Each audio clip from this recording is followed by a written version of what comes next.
Welcome to Strasbourg, year of our Lord 1518, a place where the Holy Roman Empire is still a thing. The Renaissance is awkwardly trying to shake hands with the Middle Ages, and absolutely nobody is prepared for what's about to become the worst dance party in human history. First, let's set the scene. It's July, and the sun is doing that very medieval thing where it turns the entire town into an unventilated bread oven. There's no such thing as deodorant, and bathing is considered optional at best and dangerous at worst. The people of Strasbourg are sweaty, stressed, and spiritually exhausted, which makes sense considering they've just crawled out of yet another famine, another outbreak of disease, and another round of everyone blaming everything on witches. In short, it's less bustling European trade hub and more historical anxiety dream with cows in the middle of the road. Hello, travelers. Histories do not always need to be boring. You can rest here and listen to hilarious histories to drift off to sleep. Before we continue, leave a comment to let me know when and where you are listening to this, and hit the subscribe button, but only if you enjoy what I do here. Let's begin. Strasbourg is no sleepy village. It's a relatively large city for the time, perched on the edge of the Rhine River like a medieval overachiever. It's technically part of the Holy Roman Empire, but let's be honest, being in the Holy Roman Empire at this point is like being on a group project where no one agrees on anything, and the emperor is mostly symbolic. The streets are narrow, muddy, and perpetually filled with the holy trinity of medieval urban aromas: manure, fish, and mild despair. Chickens roam freely, children scream freely, and merchants yell even more freely. You're dodging carts, stepping over rats, and trying not to inhale too deeply because someone just threw last night's dinner out the window. And if you're lucky, you won't get pickpocketed and accused of heresy before lunchtime.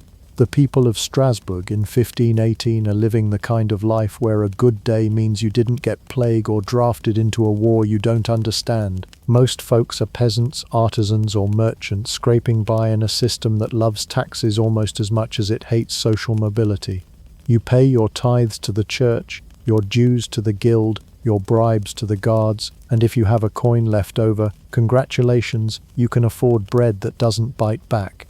Religion governs every part of your day, from sunup to sundown. You're under the watchful eye of both God and at least one local gossip. If something bad happens, like your cow gets sick, or your child suddenly develops unusual energy, you can bet someone's blaming the devil, your sins, or the woman down the street who makes weird tea. Also, everyone is absolutely terrified of dancing.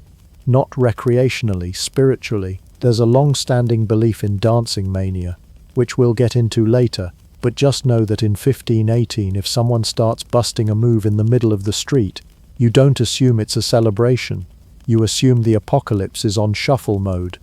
To really understand what made Strasbourg ripe for disaster, you have to understand the vibe, and the vibe is tense. The city is recovering from a brutal period of famine, thanks to several years of failed harvests and food prices so high they make modern inflation look polite. When people aren't starving, they're sick.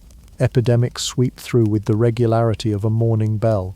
Leprosy, ergot poisoning, fevers, even mysterious ailments, which is history speak for we have no idea but it was gross and it killed you. On top of that, Strasbourg is dealing with political pressure, religious paranoia, and a population that is, how do we put this, a few candles short of a functioning shrine. The Catholic Church is still holding on strong, but whispers of reform are starting to bubble up. People are increasingly convinced that the world is falling apart, possibly because it sort of is. In modern terms, it's like living through a pandemic, an economic collapse, and a TikTok spiritual awakening at the same time, but with more plows and fewer pants. So when one woman steps into the street and starts dancing, not happily, not drunkenly, but compulsively, endlessly, disturbingly, people don't laugh. They stare, they worry, they whisper, because in Strasbourg 1518, everything means something, and dancing might just mean you've been cursed, possessed, or punished by God. After all, this is an era where epilepsy is treated with holy water and too much blood is treated with knives. Rational explanations are still a few centuries away, and mental health is considered the domain of demons and bad karma. Still, the townsfolk don't realize it yet, but they're about to witness something that will puzzle historians for the next 500 years. The woman doesn't stop, and soon she won't be alone. But before the mania spreads like wildfire, Strasbourg does what Strasbourg always does, carries on. People go to market, children chase pigs, church bells ring, the wheel of time keeps turning, and somewhere, quietly, in the stifling summer air of July 1518, the beat drops.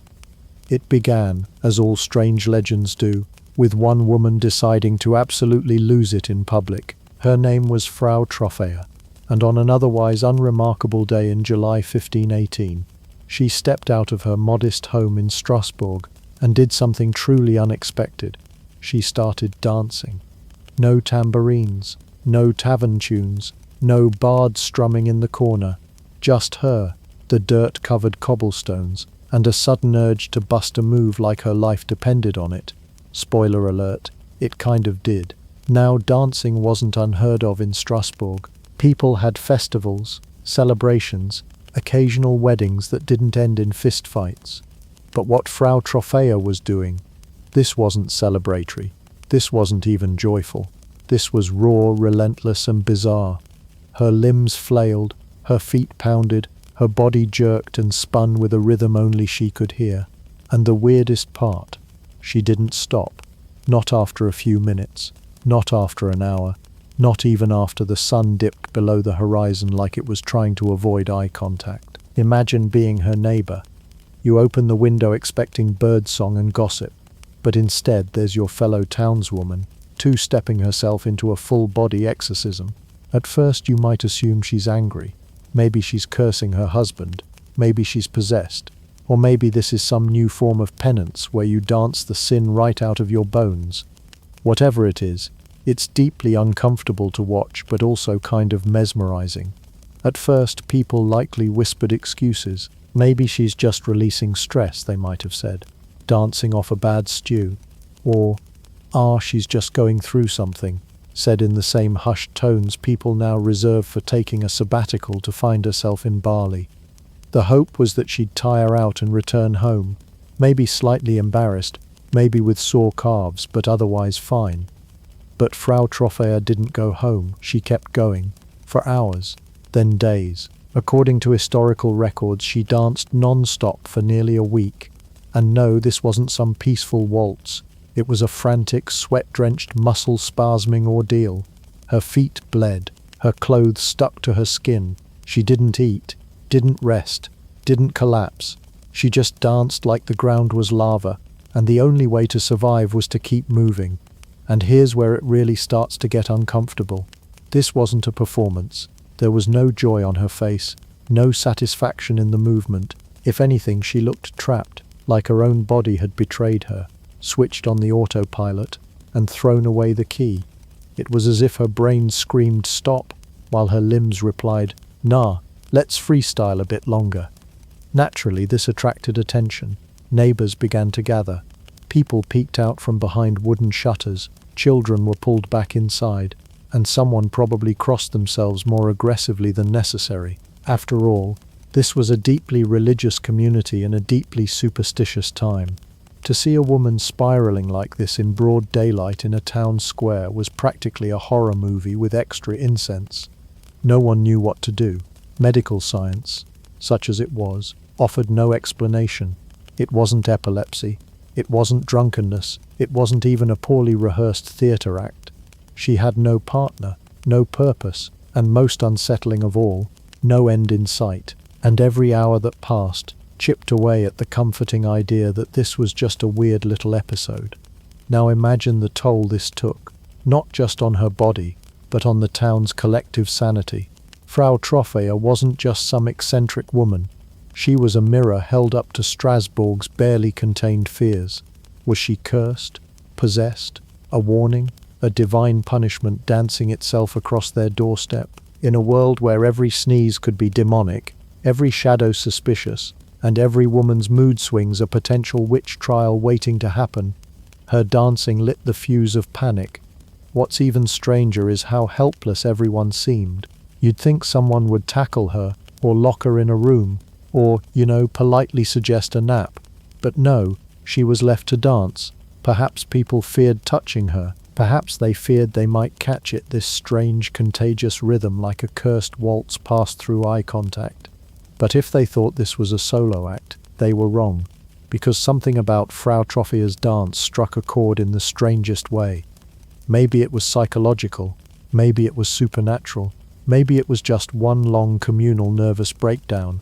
But what came next wasn't just a footnote in her personal diary. It was an epidemic. Within days, people began to join her, one by one, as if some silent, invisible metronome was calling them forward. But for now, in these first few strange and sweaty days, it was just one woman, dancing, alone, under the scorching summer sun, her face locked in a grimace, her body moving to music no one else could hear. She wasn't dancing for joy. She was dancing because her body decided cardio was now a full-time job. Her neighbors probably thought she was just blowing off steam until she kept going, and going, and going, like a medieval Fitbit commercial gone rogue. What began as a bizarre personal crisis was about to become a civic one, and Strasbourg was about to realize that this was more than a fluke. It was the opening act of something much, much weirder. Strasbourg, July 1518. The cobblestones are still warm from the sun.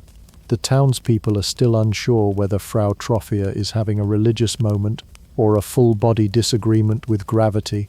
And then something strange happens. People start joining her. Not one, not two, dozens. Men, women, even children, nobles and laborers alike step out into the open air and begin to dance.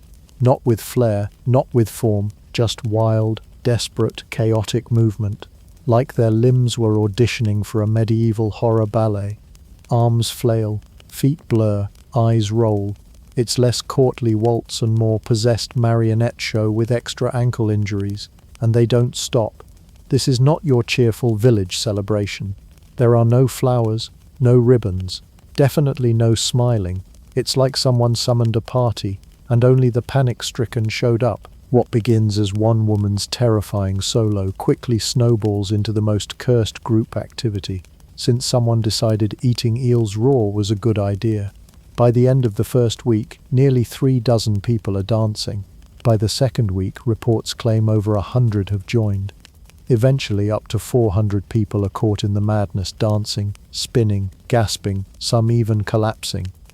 It's a town-wide epidemic of flailing limbs and unblinking eyes. The streets, already crowded with carts and livestock, now become an impromptu dance floor of despair.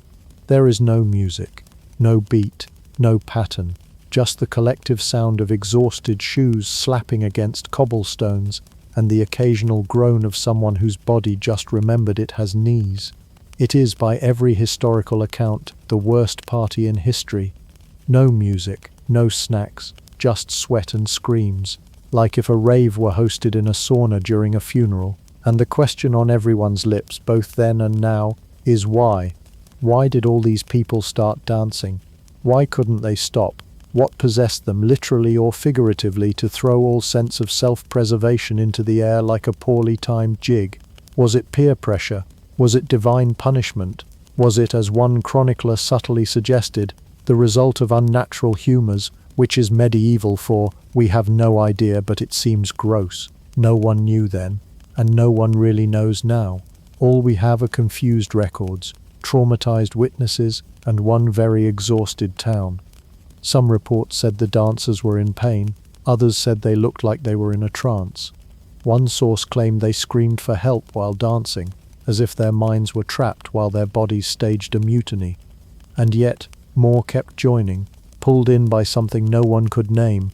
It wasn't just the poor either. The dancing plague did not discriminate. Wealthy merchants, beggars, farmers, shoemakers. If you lived in Strasbourg and had functioning legs, you were a candidate for this most unwanted choreography. One can only imagine the social dynamics. You go to check on your cousin, and suddenly you're doing the medieval equivalent of the cha-cha slide against your will.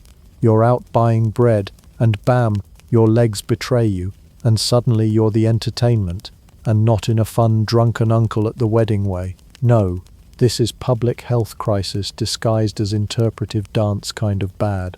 At one point, dancers reportedly spilled into the streets, clogging up markets and causing panic. People couldn't work. Horses got spooked. Children cried.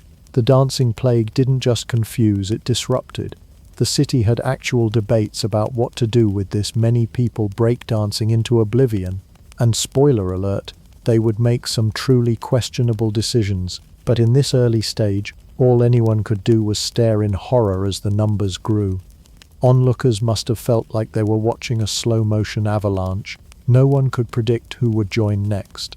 Your neighbor, your baker, your priest.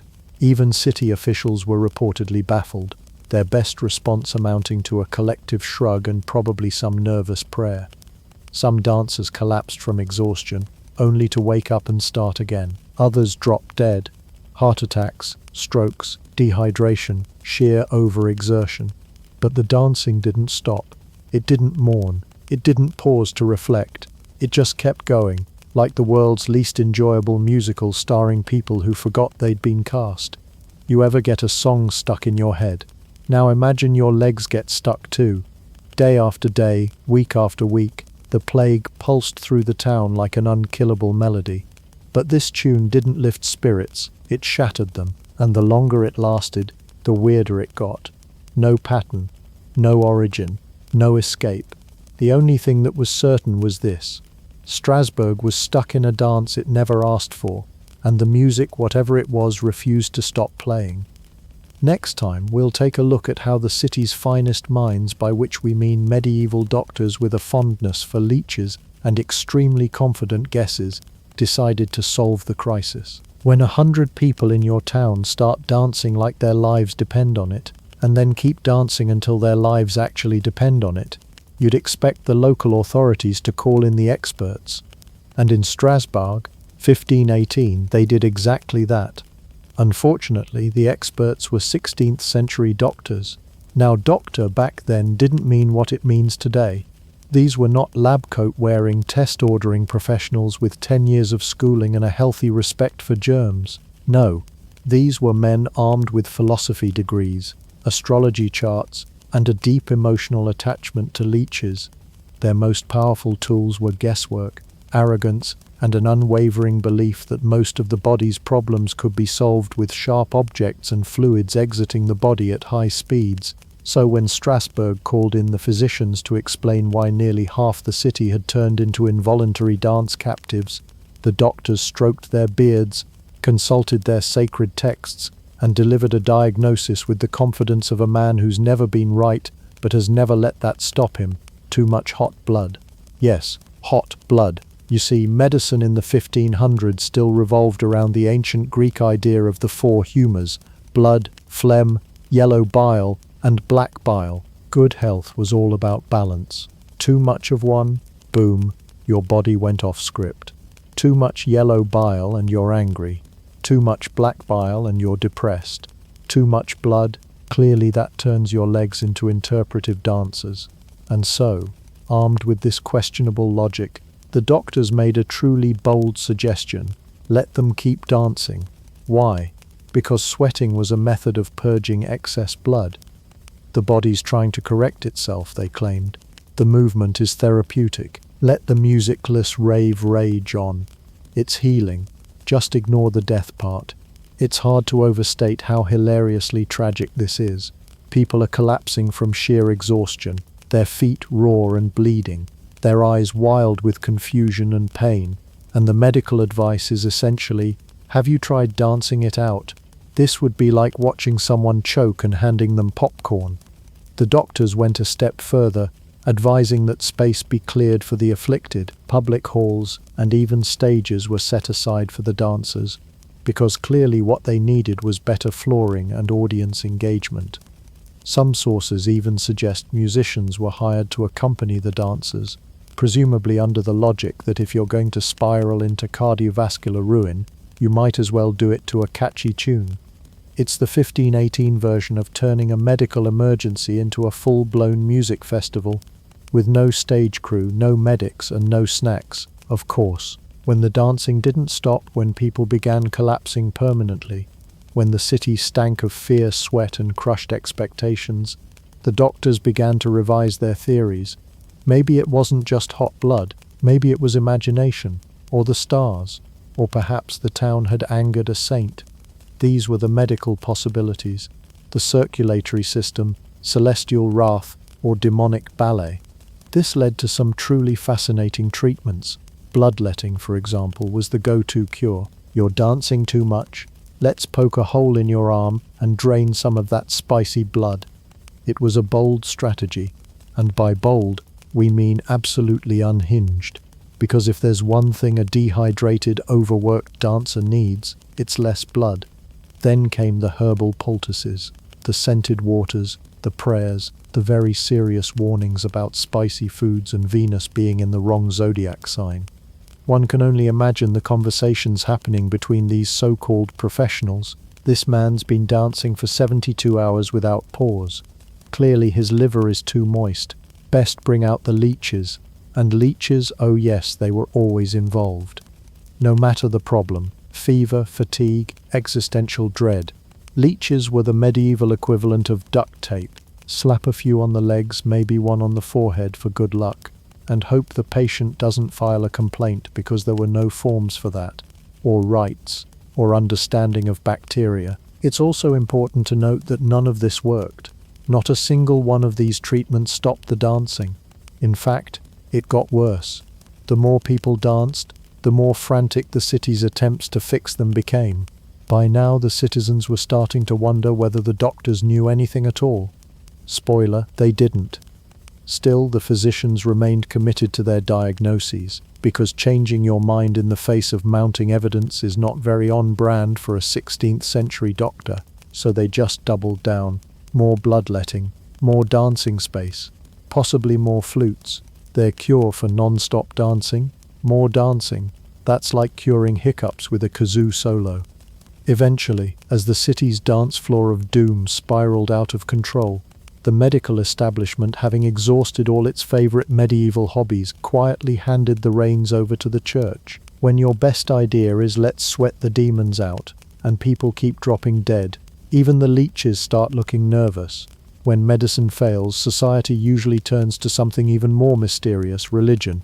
And in 1518 Strasbourg, after the doctors had tried sweating, bleeding and music therapy with all the success of a drunk pigeon trying to solve algebra, it was time to bring out the big spiritual guns. In a world where the line between sickness and sin was as thin as a monk's patience, the question quickly shifted from what is happening to who did we anger? Because in the Middle Ages, weirdness wasn't just weird, it was ominous. Illness wasn't biological, it was moral. And when hundreds of people started dancing until they dropped, there weren't many natural explanations handy. So the town did what any devout and terrified population would do. They panicked and blamed God's very mysterious, very interpretive wrath.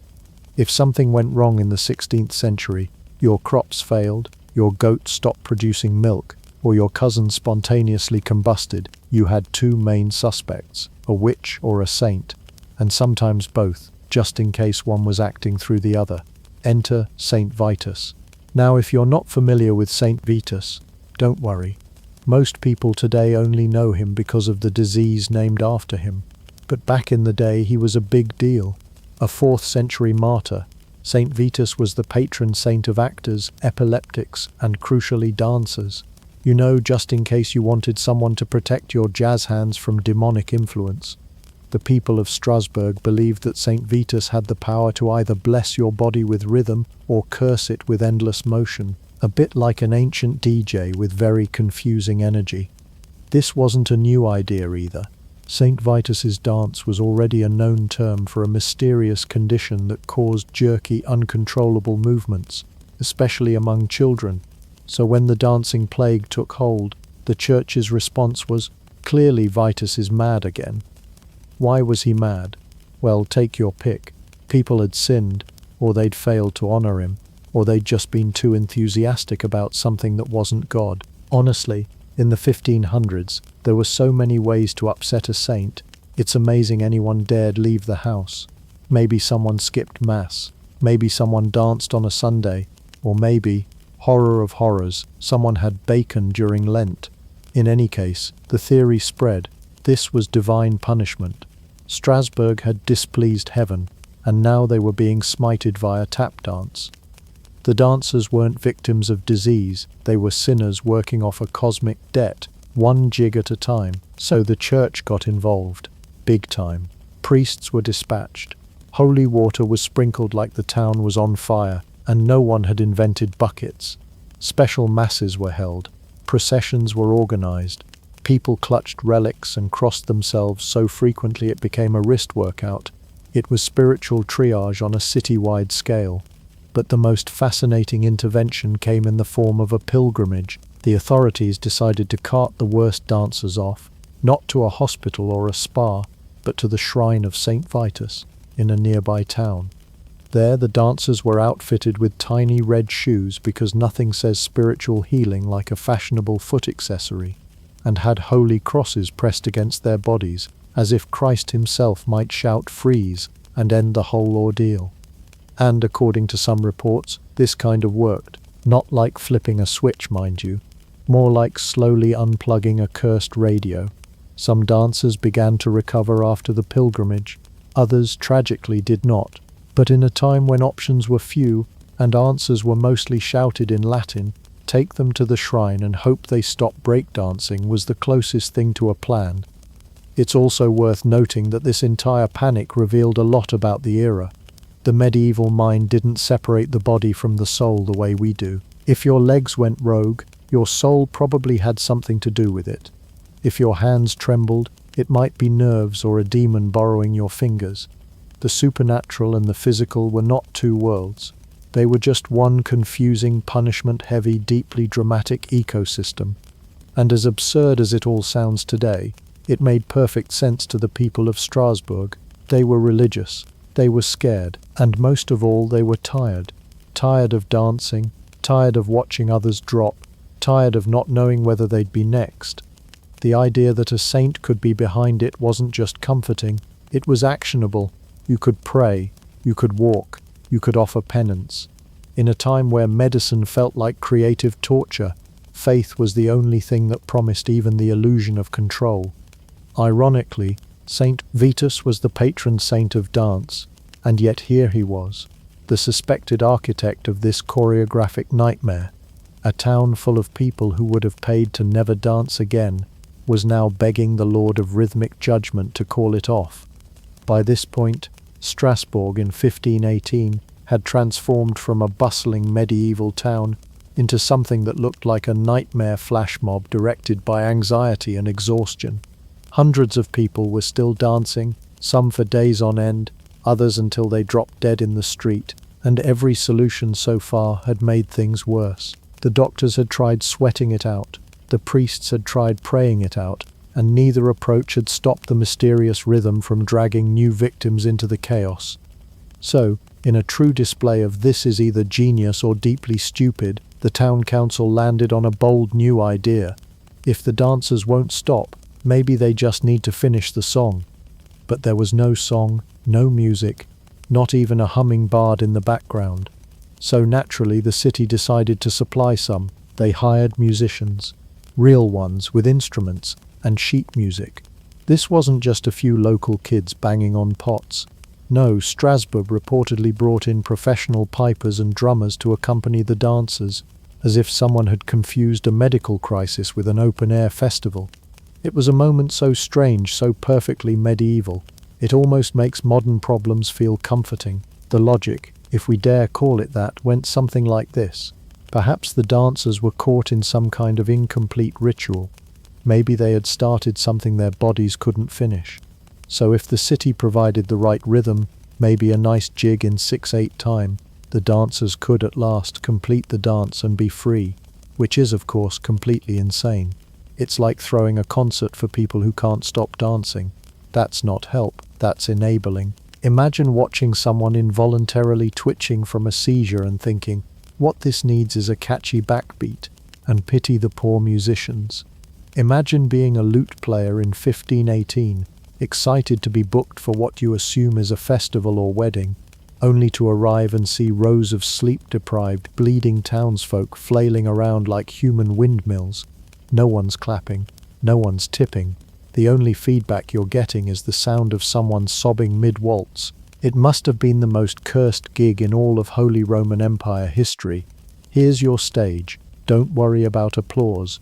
Just try not to get kicked in the face by someone dying of dance. The musicians played, the drums pounded, the pipers piped, and the dancers kept going. At first it looked like the plan was working. The rhythm seemed to match the movements. Maybe the council thought they were actually unlocking the dancers' internal chaos, giving their bodies a script to follow. People clapped along. Others watched from a safe distance, probably both fascinated and horrified, like spectators at a joust where nobody wins. But then, nothing changed. The dancers didn't slow down. They didn't thank the musicians and take a graceful bow. They just kept jerking, twirling, collapsing, rising and repeating. The music didn't free them, it fueled them. Because of course it did. This wasn't a dance contest. It was an involuntary physiological meltdown, and the city had just added a soundtrack. Worse still, the music may have drawn more people in. Sound carries in a medieval town. It bounces off stone walls and travels down alleyways. Curious passers-by followed the noise only to find themselves overwhelmed by the atmosphere, and in some cases somehow joining in, like some unholy mix of street theatre and spiritual possession. Historians today suspect that this bizarre move was Strasbourg's attempt to apply theatrical logic to a medical and psychological crisis. The idea that the dancers were trapped in a story, and that stories just need the right ending to wrap up neatly. Add music, finish the tale, let the curtain fall. Only this wasn't theatre, it was real, and the cast was literally dying on stage. Some accounts even suggest that temporary dance floors were built. Imagine this. Your town is spiraling into madness, and the local council decides to construct platforms to make the apocalypse more comfortable. As if anyone ever said, well, the plague is killing people, but at least the acoustics are fantastic. This move, the addition of musicians, is often remembered as the most ridiculous moment in the whole saga, and that's saying something in a story that already includes bloodletting for dance fever and tiny red shoes as a cure. But in hindsight, it captures something painfully human, our desperate need to make chaos make sense, to force madness into a shape we can recognize, even if that shape is a square dance. Eventually, of course, the music would stop. The players would pack up their flutes and flee. The town would abandon the concert approach, because no matter how hard they tried, they couldn't turn this tragedy into a party. The dancers didn't need a beat, they needed help. And no one knew what that looked like. Fast forward 500 years. The dancers are long gone.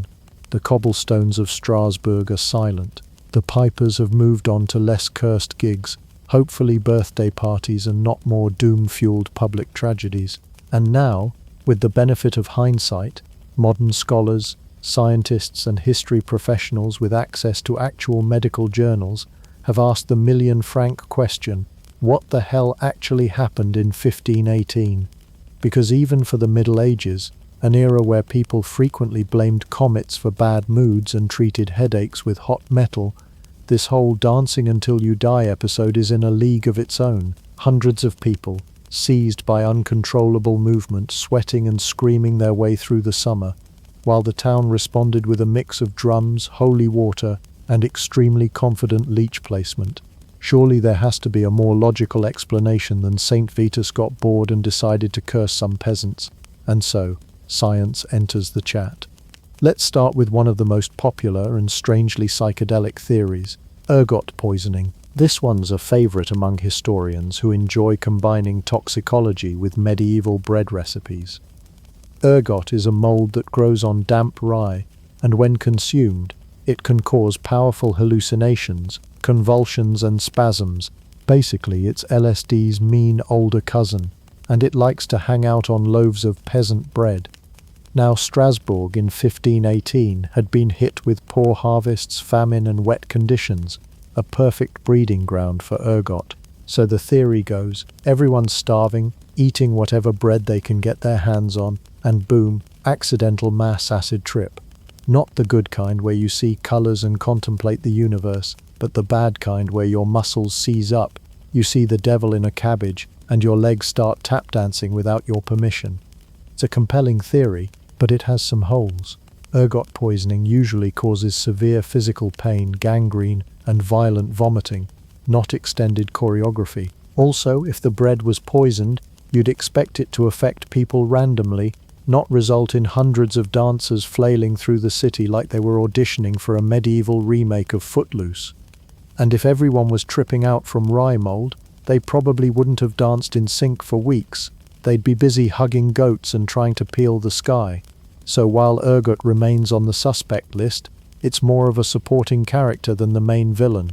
Next up, mass hysteria, or what modern psychologists call mass psychogenic illness. This theory suggests the dancing plague wasn't about bread, but brains. Specifically, brains pushed past their breaking point. Strasbourg in 1518 was, to put it delicately, a stress buffet. The city had been battered by famine. Disease was everywhere. Political tensions were high. The church was tightening its grip. People lived with daily fear, constant hunger, and zero therapy. No vacations, no hobbies, just endless toil and the looming threat of death by rat blade or celestial judgment. So maybe Frau Trophia didn't start a plague. Maybe she started a release valve. Her spontaneous dancing triggered something deeply psychological in the community. People saw her movement, and instead of running away, related. They too were overwhelmed, exhausted, frightened, and in a strange twist of mental solidarity, their brains said, "Yes, this is how we cope now. You know things are bad when your bread gives you hallucinations, and your coping mechanism is death by dancing." Mass hysteria is contagious, but not in the viral sense. It spreads through sight, fear, suggestion, and community stress, especially in tight-knit societies where people share trauma like it's part of the local cuisine. Once the dancing began, it may have taken on a life of its own, dragging others into the rhythm simply because they couldn't imagine a way out of their mental and emotional hell, other than by quite literally losing control of their own bodies. And this theory, oddly enough, also explains why the city's reaction only made things worse, because if the dancing was a psychological phenomenon, responding with bands and dance floors wasn't treatment, it was amplification. A dance stage in the town square is basically saying, yes, this madness is valid. Here's a tambourine. Other possible causes include starvation, which can absolutely cause hallucinations, disorientation, and weakness. A person who hasn't eaten in days is going to have a very hard time distinguishing between divine compulsion and a desperate muscle spasm. Add to that heat stroke, dehydration, and a pinch of plague-related anxiety, and you've got a cocktail of physical misery just waiting to explode in interpretive dance. But perhaps the most fascinating part of all this is that we still don't really know. Despite all our science, our psychology, and our deep dives into medieval grain storage, the dancing plague of 1518 remains, to this day, unsolved. Was it poison? Was it panic? Was it a community having the world's most synchronized breakdown? Whatever it was, it stands as a reminder that humans, no matter the century, are weird, fragile creatures with brains that sometimes decide to crash in the most dramatic way possible. And whether you blame the bread, the saints, or the sheer crushing weight of life in the 1500s, the result was the same: a town swept up in a mystery that even modern scholars can't completely untangle. When we look back at the strange, sweat-soaked tragedy that was the dancing plague of 1518, it's easy to treat it like a historical oddity, a bizarre footnote wedged between famine and the Reformation.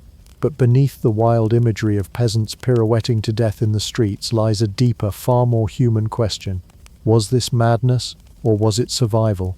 Modern psychologists have a theory that takes this story beyond the moldy bread and misguided drum circles. They suggest the people of Strasbourg weren't just experiencing mass hysteria. They were having a full-blown community-wide trauma response. And in a world where therapy came with a side of incense and exorcisms, what happened might have been the 16th century version of hitting emotional rock bottom and dancing your way straight through it. Because let's be real, life in 1518 was relentlessly brutal. Most of us panic when our Wi-Fi lags for 10 seconds. These people lived with the daily threat of plague, starvation, war, childbirth, religious guilt, random fires, and the constant possibility of being accused of witchcraft because your cabbage looked suspicious. There was no break, no vacation, no bubble baths, no yoga studios. The only thing that remotely counted as self-care was not dying before 35. So when someone, say Frau Troffer, spontaneously began dancing in the middle of town, was it madness? Or was it a spark, igniting something in the population too exhausted to scream? This is where modern psychology gets interesting. In high-stress environments, especially those involving shared suffering, the human brain sometimes flips a switch.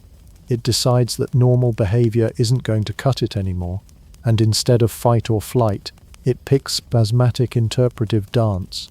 Because sometimes the brain says fight, sometimes it says flight, and sometimes it says cha-cha slide until you collapse. It sounds ridiculous, but it's really just biology trying to cope. When fear, hunger, disease, and spiritual terror weigh down an entire population, the pressure has to release somewhere. For the people of Strasbourg, it didn't come out in words or tears. It came out in synchronized psychological breakdown, a town-wide group project in losing it completely, one frantic jig at a time. In today's world, we call this collective behavior a spontaneous, sometimes irrational response that spreads through a group when people feel helpless, hopeless, or freaked out of their minds. Think of mobs, cults, stock market panics, or yes, toilet paper hoarding during a pandemic. The same core wiring is at play. Humans under stress seek meaning, movement, and a sense of control, even if it's just the illusion of it. But back then, no one was diagnosing trauma or anxiety disorders. In the 1500s, your therapist was a priest, your medication was wine, and your trauma response might involve twerking to death. There were no mental health hotlines, no psychologists, just a deep, aching sense of powerlessness and a culture that turned pain into punishment and suffering into spectacle. Now imagine being in that world. You've lost family to the plague. Your stomach's empty more often than full. Every sermon ends with a reminder that hell is hot and likely your destination. You've buried friends. You've watched your harvest rot. And then you see someone dancing in the street, not out of joy, but because their mind has simply said, "We're doing this now." And part of you relates, not logically, not consciously, but on a level so deep and unspoken it bypasses thought and heads straight for the muscles. So you join in, not because you want to, but because your brain needs to offload something it can't put into words. It's not celebration, it's not entertainment, it's survival. Messy, terrifying, and involuntary. That's why the idea of this being mass hysteria has evolved into something more nuanced. Modern scholars and psychologists now ask, what if it wasn't just hysteria at all? What if it was a form of collective grief, trauma, and terror manifesting in the only way it knew how, through movement? When you frame it like that, the dancing plague stops being a medieval absurdity and starts to look eerily familiar. It's the kind of mass response we still see today, just in different forms. Flash mobs, online frenzies, viral challenges. Okay, none of those have the death rate of Strasbourg's 1518 groove apocalypse, but the psychology isn't too far off. People are wired to sync with each other. It's part of how we survive. And when everything around us starts collapsing, our environment, our economy, our hope, sometimes the body acts out what the soul can't express. So was the dancing plague mass hysteria? Probably yes, but it may have also been something more tragic and more profound. A form of mass survival mode, performed on a grand stage of mud, fear, and broken humanity. The most haunting group therapy session in history, unplanned, unspoken, and unforgettable. Eventually the music stopped. Well, not that there was ever real music to begin with, unless you count the sound of exhausted feet slapping cobblestones and the distant wheezing of overworked pipers. But yes, one day the dancing simply ended. There was no grand finale, no dramatic curtain drop, no divine thunderclap declaring the plague vanquished. The dancers just slowed down one by one like broken wind-up toys running out of whatever dark energy had been keeping them going. And with that, Strasbourg finally got a chance to sit down, mop its collective brow, and ask itself the most obvious question of all. Wait, what just happened? The truth is, we still don't know. The dancing plague vanished as mysteriously as it arrived. Some victims collapsed from sheer exhaustion and never got back up. Others were whisked away to nearby shrines dedicated to Saint Vitus, their blistered feet stuffed into red shoes, their bodies pressed against holy relics like someone trying to spiritually reboot a malfunctioning puppet. A few accounts suggest that these pilgrimages helped break the trance, or at least got the dancers far enough away from the city that the problem stopped being Strasbourg's. But the real kicker? There's no record of a specific singular cure, nothing that can be pointed to and confidently declared, this is what ended it. It just faded, like a nightmare that leaves no trace beyond a sweaty pillow and a deep sense of confusion.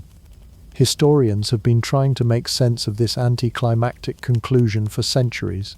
Did the shrine work? Did the authorities just finally separate the dancers from each other long enough for the madness to lose momentum? Did everyone just run out of medieval Gatorade and collapse into medically induced nap mode? We may never know. What we do know is that the mystery didn't disappear with the dancers. It just got weirder. One theory is that social containment helped. Once people were isolated, either removed from town, locked indoors, or corralled into their own weird little dance zones, the psychological effect began to break.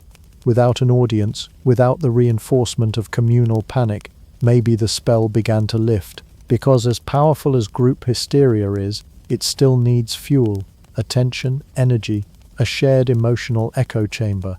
Take that away, and the crisis sputters out like a candle in the wind. But even that doesn't fully explain the how. There was no vaccine, no ritual banishment, no final showdown between a brave cleric and the ghost of cardio future. Just a slow return to normal, as if the town had collectively agreed to pretend the last few weeks were just a bizarre fever dream. Imagine waking up after 5 days of involuntary dancing, clothes soaked, feet bleeding, vision blurry, and realizing you've burned 30,000 calories and lost all your dignity. Your neighbors watched. Your priest probably tried to sprinkle you with holy water mid-running man. You might have kicked a goat by accident, and now you're supposed to go back to baking bread or repairing wagon wheels like none of this ever happened. Even worse, there was no closure. The town didn't hold a memorial. There was no "We survived the Great Boogie of 1518" banner hung in the town square. Just silence. Awkward, sore-footed silence. Because, how do you talk about something no one understands? Hey Franz, remember when your cousin danced through the fish market while screaming about invisible bagpipes? Yeah, let's not. Some suggest that the event was quietly swept under the rug, not out of shame but out of self-preservation, in an era where supernatural fear mingled freely with everyday life. Admitting that your entire town had been overtaken by a rhythmic force of unknown origin wasn't good PR. Better to let it fade from the collective memory like a medieval glitch in the Matrix. And fade it did. No more outbreaks of that scale ever hit Strasbourg again. Sure, there were smaller incidents of choromania. Yes, that's the real term. But nothing close to the summer of 1580. It became legend, a historical anomaly, a favorite of trivia books and bored university students writing term papers with increasingly confused footnotes. But the mystery remains. Why did it happen? Why did it stop? Was it biology, psychology, or something else entirely? Was the dancing plague a one-time neurological fluke, or a warning from history that mass stress can break us in spectacularly bizarre ways? What we're left with is the haunting silence that follows chaos. The kind of quiet that hums not with peace, but with unanswered questions. Strasbourg survived. The dancers stopped. Life resumed. But the riddle was never solved. And maybe that's the most human part of the whole story. Sometimes there's no clean answer. Just a weird, tragic, sweaty chapter in the middle of a long, brutal book. So here we are, 10 chapters later, knee-deep in blisters, blood, and bafflement, standing at the finish line of the worst dance party in recorded history. Hundreds of exhausted, hallucinating townsfolk flailed their way into the pages of history, and for what? Fame? Fortune? No, most of them didn't even get a participation trophy. They got heat stroke, trauma, and a place in future documentaries voiced by very confused British narrators. But even if we still don't have all the answers, we do have the big picture, and that picture says something deeply important and hilariously weird about what it means to be human. First, let's acknowledge the absurdity. The whole event sounds like a Monty Python sketch gone off the rails. A woman starts dancing in the street with no music. People join her. They can't stop. The town hires musicians. Doctors recommend more dancing. Priests blame saints. And by the end, it's a full-blown medieval rave with zero snacks, no hydration, and absolutely catastrophic vibes.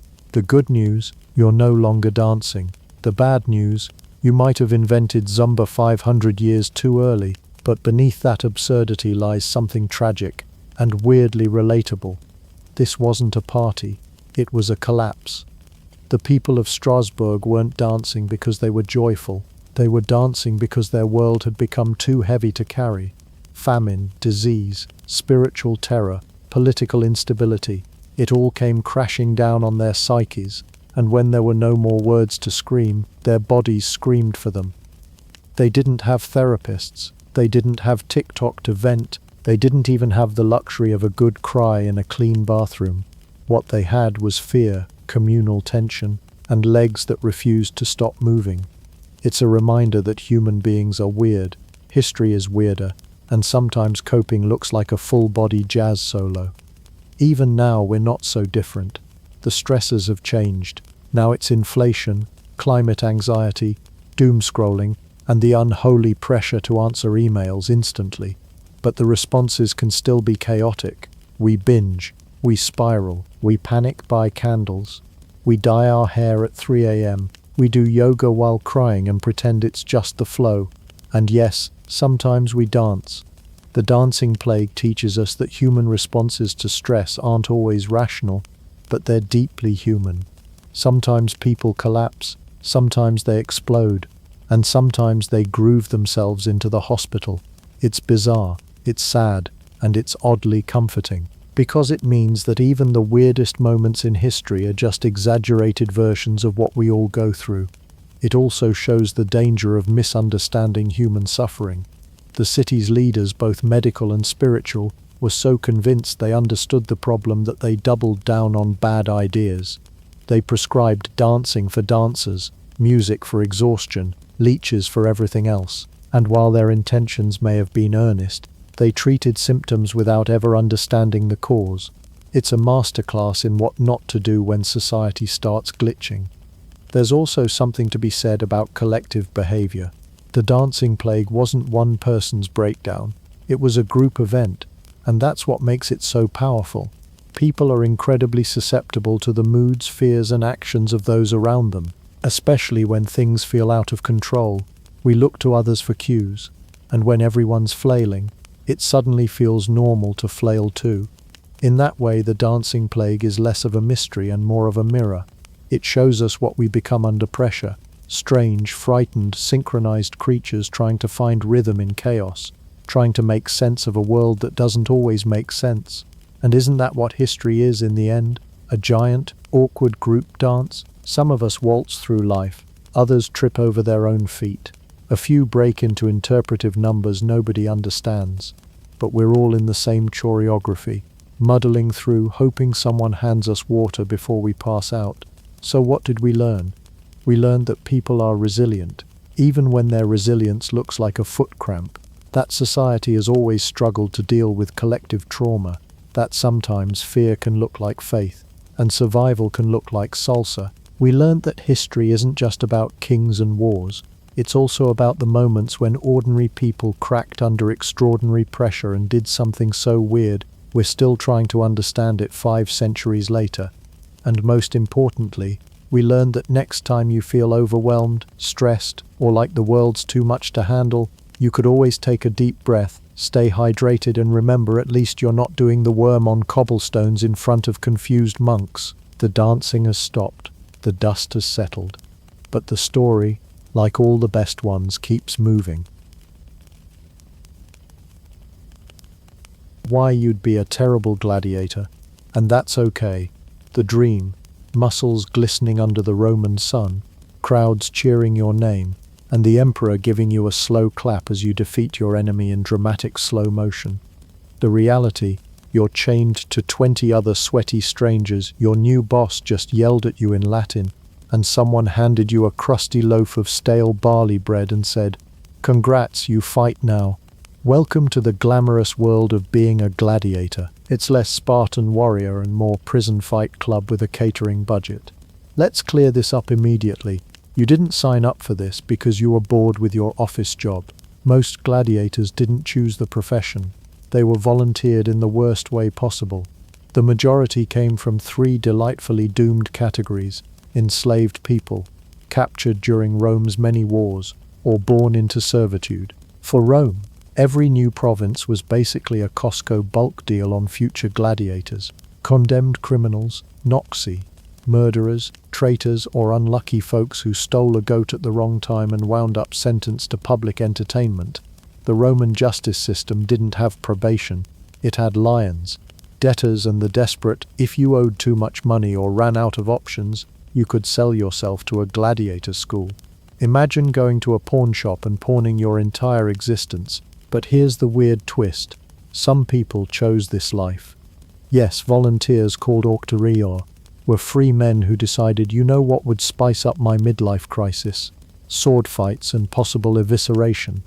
They were often in it for the money, or fame, or because they had serious unresolved issues with their father. Rome didn't have therapy, it had combat contracts. Once you arrived at the Ludus, the gladiator training school, you were greeted with the warm hospitality of branding irons and basic rations. Imagine signing up for a gym and your welcome packet includes shackles and a stern warning about disobedience resulting in flogging. You'd be assigned to a lanista, the manager/trainer human cattle wrangler, responsible for turning you into something profitable. He didn't care about your hopes or dreams. He cared about 2 things: whether you'd die too quickly, whether you could bring in ticket sales before you did.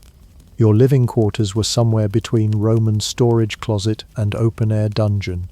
Think bunk beds, no privacy, and a heavy scent of anxiety and unwashed linen. There were no protein shakes, no gym mirrors, and certainly no playlists to pump you up, unless you count the sound of groaning and someone throwing up in the corner from overexertion. Your welcome package didn't include a sword or armor. No. First came the essentials: a leather belt, some unflavored barley mush, and a nice hot branding iron to mark you as property of the Ludus. Branding wasn't just for cattle, it was how the school made sure you didn't run away and try to get a desk job somewhere. Food was basic, mostly bread, beans, and porridge. You weren't being fattened for fun, you were being turned into a human battering ram. They wanted mass, not agility. Think sumo wrestler meets punching bag. Freedom? You could forget that. You couldn't leave, you couldn't question orders, and if you mouthed off, your lanista had the legal right to punish you like an unruly toddler, except with whips instead of timeouts. The very few who volunteered were lured in by the illusion of fame, gold, and adoration. Gladiators could, in rare cases, become household names. Posters rid graffiti of their names would be scrawled across walls like ancient Roman fan pages. Women wrote love notes. Kids wanted to be them. Some gladiators had groupies before they had matching armor. But for the rest, life as a gladiator was a daily audition for survival. You weren't training to win gold medals. You were training not to be mulch in the arena's sand. So, still want to be a gladiator? No? Good. You shouldn't, because while modern cinema might have you believe that gladiators were noble warriors fighting for freedom, the truth is much darker and much smellier. You were a pawn in someone else's violent entertainment, a body to be bled, a commodity to be bet on, and your reward for success? Slightly better food and a few extra days of breathing. The good news? You're still alive. The bad news? So are the other 40 guys who want your spot. Now pick up your barley bread, report to your trainer, and try not to cry too loudly. The lions can smell weakness. Welcome to Gladiator Boot Camp, where your dreams of glory come to die in a puddle of your own sweat, surrounded by yelling instructors and the faint aroma of despair. If you thought the hardest part of being a gladiator was surviving the arena, think again. First, you had to survive training, and in ancient Rome, that meant being broken down, rebuilt, and possibly broken again, all before breakfast. There was no gentle orientation week. You didn't get a schedule printed on papyrus with cheerful instructions like meet your lanista or discover your inner warrior. No, your first real introduction to the training school was a loud voice barking orders, a wooden sword shoved into your hands, and the sudden realization that the wooden version of a gladius was somehow heavier than the real thing. Because nothing says welcome to your new career like swinging a log-sized sword until your arms fall off. Your day began when the sun rose, or honestly before that, because Roman trainers believed in the sacred military principle of the earlier you suffer the better. You'd be dragged from your straw mat, given a few mouthfuls of watery porridge, and marched into the training yard where your day of soul-crushing repetition would begin. And forget weekends. The Roman calendar had plenty of holidays for spectators, not for you. Training wasn't just physical, it was psychological warfare with a side of shin splints. You drilled over and over again, perfecting every strike, every block, every step of footwork, until you either nailed it or collapsed in the dirt. Most of your day involved fighting the air, wooden dummies, or your fellow unfortunate roommates. And if you weren't quick enough or strong enough, your instructor, a former gladiator who survived long enough to yell at you professionally, would remind you how far you had to go by demonstrating the correct move directly on you. Surprise bonus lesson: pain. There were no mirrors, no post-workout smoothies, no gym bros giving you fist bumps. There was only sand, sweat, and the occasional scream from someone who forgot to dodge during sparring practice. If you thought cardio was bad today, imagine running laps in full armor, with someone yelling Latin insults at you like a very angry Duolingo owl with a whip. And speaking of armor, you didn't get the shiny stuff until much later. In the beginning, your gear was basic, battered, and built more for humiliation than protection. Your shield might have been a splintery piece of wood that looked like it lost a fight with a goat. Your helmet didn't fit. Your sandals were probably made of regrets. But that didn't matter. You weren't training for fashion. You were training not to bleed too early. When it came time for weapon practice, you were given the heaviest wooden version of your assigned weapon. This was intentional. Romans believed that if you could master the big, dumb, heavy version, you'd be lightning fast with the real one. It was a bit like training for a marathon by carrying a cow, brutal but effective if you didn't pull a muscle first. Outside the training yard, life didn't improve much. Living conditions were what you'd expect from a place that viewed you more as livestock than person. Bunk beds were a luxury. Most slept on straw mats lined up like human sardines. Personal space was a myth. Fleas were not. You'd go to sleep itchy and wake up itchier, wondering if your bunkmate's foot was in your face again or if that was a rat. Spoiler, it was both. Meals were designed to keep you alive, not happy. You'd get gruel for breakfast, some barley mush for lunch, and maybe a handful of beans if your lanista was feeling generous. If you performed well in training, you might earn an extra piece of bread. If you performed poorly, you might earn a good old-fashioned beating instead. And that wasn't metaphorical. Encouragement at the ludus came in three forms: starvation, corporal punishment, and shouted critiques that made you wish you were deaf. Urban quarters had one job: turn you into profit. And they took it seriously. They'd punish you for slacking, praise you for pain tolerance, and motivate you the only way they knew how, through fear and yelling. You didn't get gold stars for effort. You got fewer lashes than the guy next to you. That was called progress. If you tried to quit, too bad. There was no quitting. You signed a contract or someone else signed it for you, and your body now legally belonged to the ludus. Complaints about injuries, unfair treatment, or blisters were met with the ancient Roman version of suck it up. You weren't here to feel good. You were here to fight, survive, and hopefully live long enough to get a wooden sword of freedom one day. A day that statistically you were unlikely to see. By the time training was done, your muscles ached in places you didn't know had names. Your confidence had been beaten out of you, replaced by reflexes, scars, and the ability to block a strike even in your sleep. You were no longer a person, you were a weapon, and whether you wanted to be or not, you were nearly ready for the arena. That is, assuming you didn't collapse from exhaustion first. You've been trained, beaten, and yelled at in Latin. Your arms ache from swinging a tree trunk disguised as a sword, and now, at the end of a long day of blood, sweat, and sand in unfortunate places, it's time to refuel your body with the ultimate ancient warrior fuel. Is it sizzling meat? Maybe roasted boar and some ancient Roman protein shake made from goat's milk and testosterone? Not even close. What you get is a bowl of barley mush and beans served with the excitement of cold leftovers and the flavor of wet disappointment. That's right. You, the mighty slayer of men and possible tamer of lions, are about to chow down on the kind of meal that wouldn't satisfy a modern toddler. Welcome to the gladiator diet. Less meat-fueled killing machine, more gassy carbohydrate cannon. Forget everything Hollywood taught you. There were no steak dinners or endless goblets of wine before battle. Gladiators weren't dining like kings. They were eating like very sad monks in a poorly funded monastery. This wasn't by accident. The Roman Empire knew exactly what it was doing, and it turns out beans are cheaper than beef. Archaeologists, with their magical tools and apparently a strong stomach, have dug up gladiator cemeteries and analyzed the bones of these ancient fighters.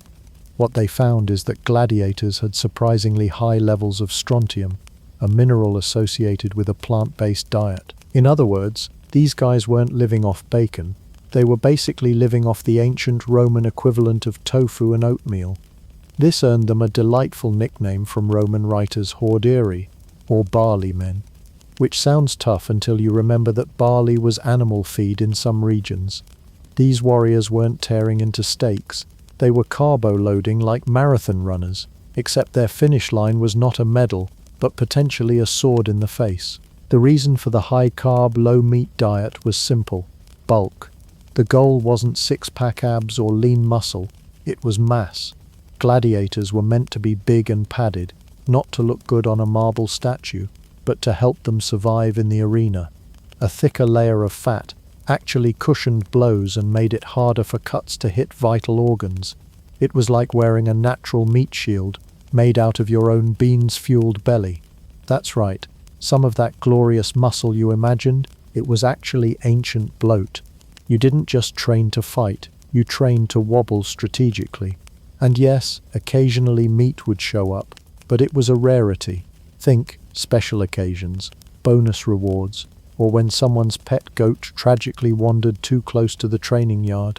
Most days your menu was fixed: barley, legumes, more barley, and whatever vegetables hadn't been claimed by the rats yet. You might get a drizzle of olive oil if someone liked you. You might also get food poisoning. It was a real culinary toss-up. Even their drinks were less gladiator energy drink and more homemade regret. One common beverage was a vinegar-based tonic called posca, made from mixing sour wine with water and herbs.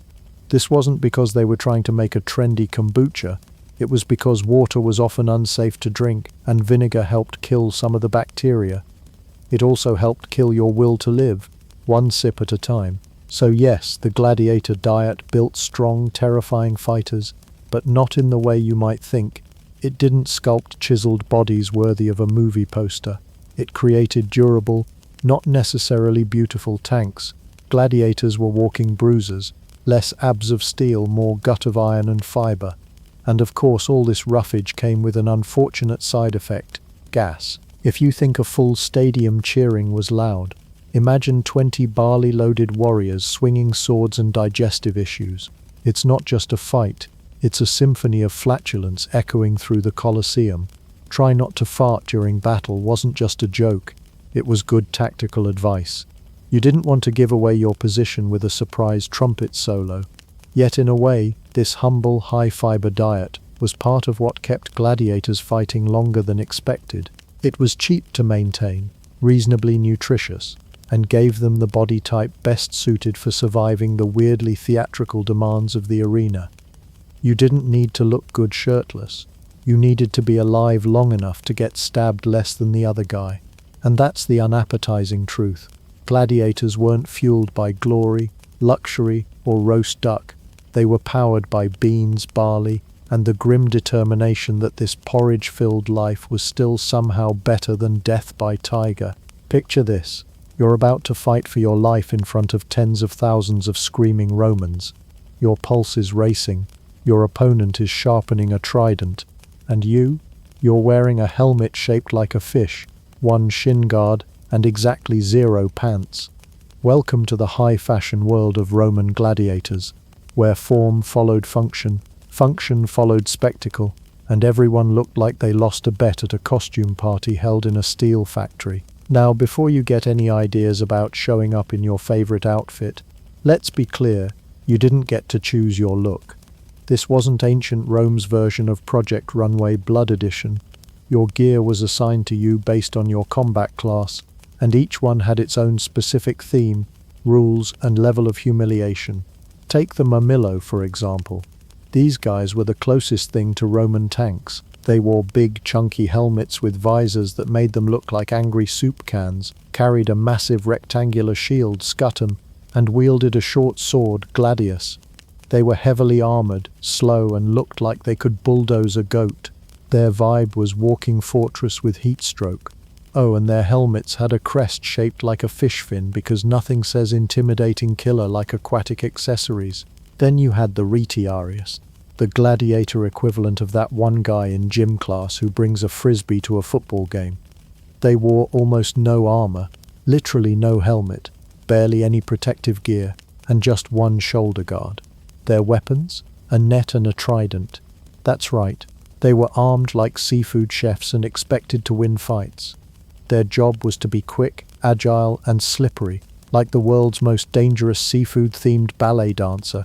You can imagine how this went. On one side, a fully armored Murmillo stomping around like a metal-clad rhinoceros. On the other, a nearly naked guy trying to entangle him with a fishing net while dodging sword swipes like it's ancient dodgeball. It was a wildly unbalanced fight, and that's exactly why the crowd loved it. Rome was big on dramatic tension. Nothing raised stakes like watching someone in sandals try to outmaneuver an ironclad battering ram. Then there was the Thraex, or Thracian. These fighters had curved swords called sica, and small square shields. Their helmets had elaborate crests, sometimes feathered, and wide visors that made them look like angry peacocks. They also wore protective armor on both legs, which was a luxury in the gladiator world. Most just had one shin guard, as if their opponents had agreed to only aim low on Tuesdays. Another classic was the hoplomachus, who carried a spear and a small round shield, styled after Greek hoplites. Imagine fighting with the elegance of a Spartan, except your sandals keep slipping in the blood-soaked sand, and your audience is more interested in whether you'll fall on your own weapon. You could also find Dimacheri, who fought with 2 swords because why block when you can double your chances of accidentally stabbing yourself? They were flashy, fast, and usually short-lived, but they made for great theatre. And just when you think it couldn't get weirder, there were gladiators with even more exotic designs. Some were styled after mythological characters like the Sagittarius, who fought with a bow and dressed as a centaur. Yes, a man on fake horse legs trying to shoot arrows in a stadium full of drunk Romans. If dignity was armor, these guys were very exposed. Across all classes, there were some common truths. Your arms and legs were often left unprotected. Your helmet made it nearly impossible to see properly. And your outfit was picked more for crowd entertainment than practicality. You were dressed to impress, or at least to provide maximum dramatic value when you inevitably collapsed in the dust. And if you're wondering why so many gladiators fought with wildly mismatched gear, it's because balance wasn't the goal. Contrast was a heavily armored tank versus a nimble mosquito, a net-wielding man in a loincloth versus a brooding axe fighter. It was all about giving the audience variety. Think of it like ancient Rome's idea of game design, asymmetric combat. maximum carnage, and no patch updates. There was a twisted kind of logic behind the chaos. Every class had strengths and weaknesses designed to exploit and challenge the other. It wasn't about fairness, it was about putting on a good show, like watching a chess game where one side has knights and bishops and the other has a stick and a dream. And whatever armor you were given, it wasn't cheap. Gladiators were investments. The Lanista didn't want you dead too fast, not because he liked you, but because your helmet cost more than your life. So yes, you might be wearing fishhead metal and sandals, but those sandals were part of an economic ecosystem built on violence, fashion, and wildly impractical weapon choices. So the next time you feel underdressed, remember, someone once walked into the Colosseum wearing a fish helmet, a single shin guard, and a cape made of hopes and desperation. You looked ridiculous, but the crowd loved it, and that's all that mattered. The crowd roars, trumpets blare, the sun blazes down on a sand-covered arena floor. You're standing there, dressed like a cross between a medieval action figure and a Halloween accident, holding a sword in one hand and your last shred of hope in the other. Across from you is a man wearing a helmet shaped like a tuna fish, spinning a net like he's about to catch tonight's dinner or you. The gates are closed. The Emperor is watching. And now, it's showtime. So what was it really like to fight as a gladiator in the Colosseum? Let's get one thing straight. This wasn't just two guys blindly hacking at each other until someone stopped twitching. Gladiator combat was surprisingly organized, weirdly rule-driven, and had more showbiz in it than you'd expect from a sport that often involved organ spillage. For starters, yes, referees existed. Not in pinstripes, mind you, but usually older, experienced gladiators or lanistae who stood nearby with long sticks watching the action like disapproving gym teachers. If things got too dangerous or too sloppy, they would step in to separate the fighters. Sometimes this was to prevent someone from being killed too quickly. Other times it was because the crowd had paid good money and wanted a show, not a 15-second speed run of homicide. Gladiator fights were choreographed chaos, with a delicate balance between real danger and crowd-pleasing drama. These weren't death matches on repeat, they were narratives. That meant pacing, tension, reversals of fortune, and the occasional moment of, oh no, he's down, wait, he's up again, this is better than chariot racing. And no, not every fight ended in death, in fact most didn't. Killing a trained gladiator was expensive, wasteful, and a bit like setting fire to your favorite cash cow. These men were investments, fed, trained, and armored at high cost. Letting one die just because the crowd was bored was like crashing your car because someone on the sidewalk said do a flip. Instead, matches usually ended in surrender, signaled by a fighter raising one finger, an ancient Roman version of "I'm out, bro." From there, the fate of the fallen was often in the hands of the emperor or the editor. No, not the guy who checks your grammar. This one organized the games. They'd look to the crowd for input, because why not let 50,000 wine-soaked spectators decide someone's fate? Here's where that famous thumbs up, thumbs down moment comes in. Except plot twist, the popular version is probably wrong.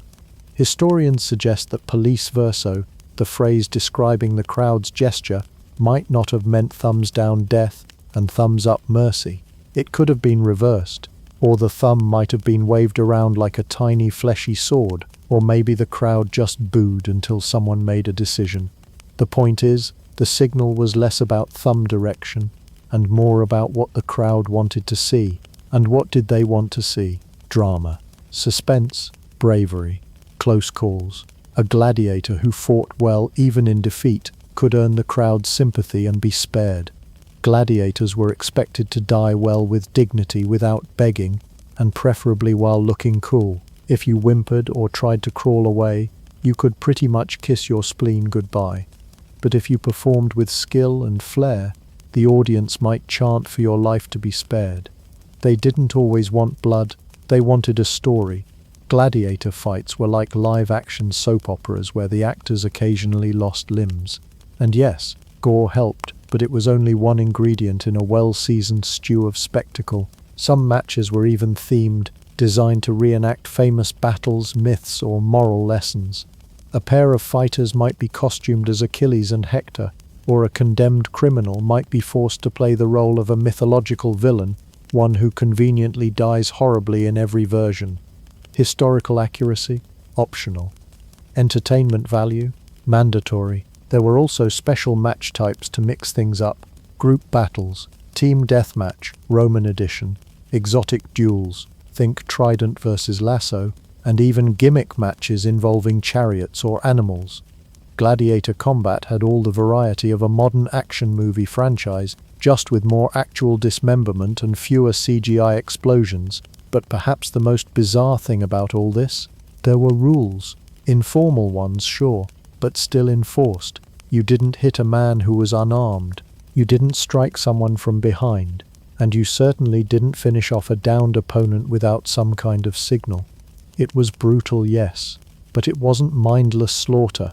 It was ritualized violence, a performance that had to look dangerous, be dangerous, but still play by a strange set of traditions. At the end of the day, a good fight wasn't about who bled the most, it was about who performed the best, who thrilled the crowd, who made them gasp, cheer, and toss garlands of flowers or stale bread into the arena. You've survived the training. You've clashed steel with angry strangers in fish helmets. You've learned how to fall dramatically without losing a lung. And just when you think it can't get any worse, a heavily perfumed man in a toga tells you that today, instead of fighting Bob the Gaul, you'll be facing Steve the Lion. And Steve? Steve skipped breakfast and probably hates loud noises, enclosed spaces, and you specifically. Welcome to the wonderfully unhinged world of V-Nations, beast hunts, Roman style. Because apparently, watching two humans attempt to decapitate each other wasn't quite thrilling enough. No, the Roman crowd needed animals, big ones, strange ones, occasionally very confused ones, and nothing quite said power of the empire like releasing a leopard in front of 50,000 cheering fans and seeing who got eaten first. Let's be clear, these events were not polite wildlife showcases. This wasn't a nature documentary. This was blood sport with bonus clause.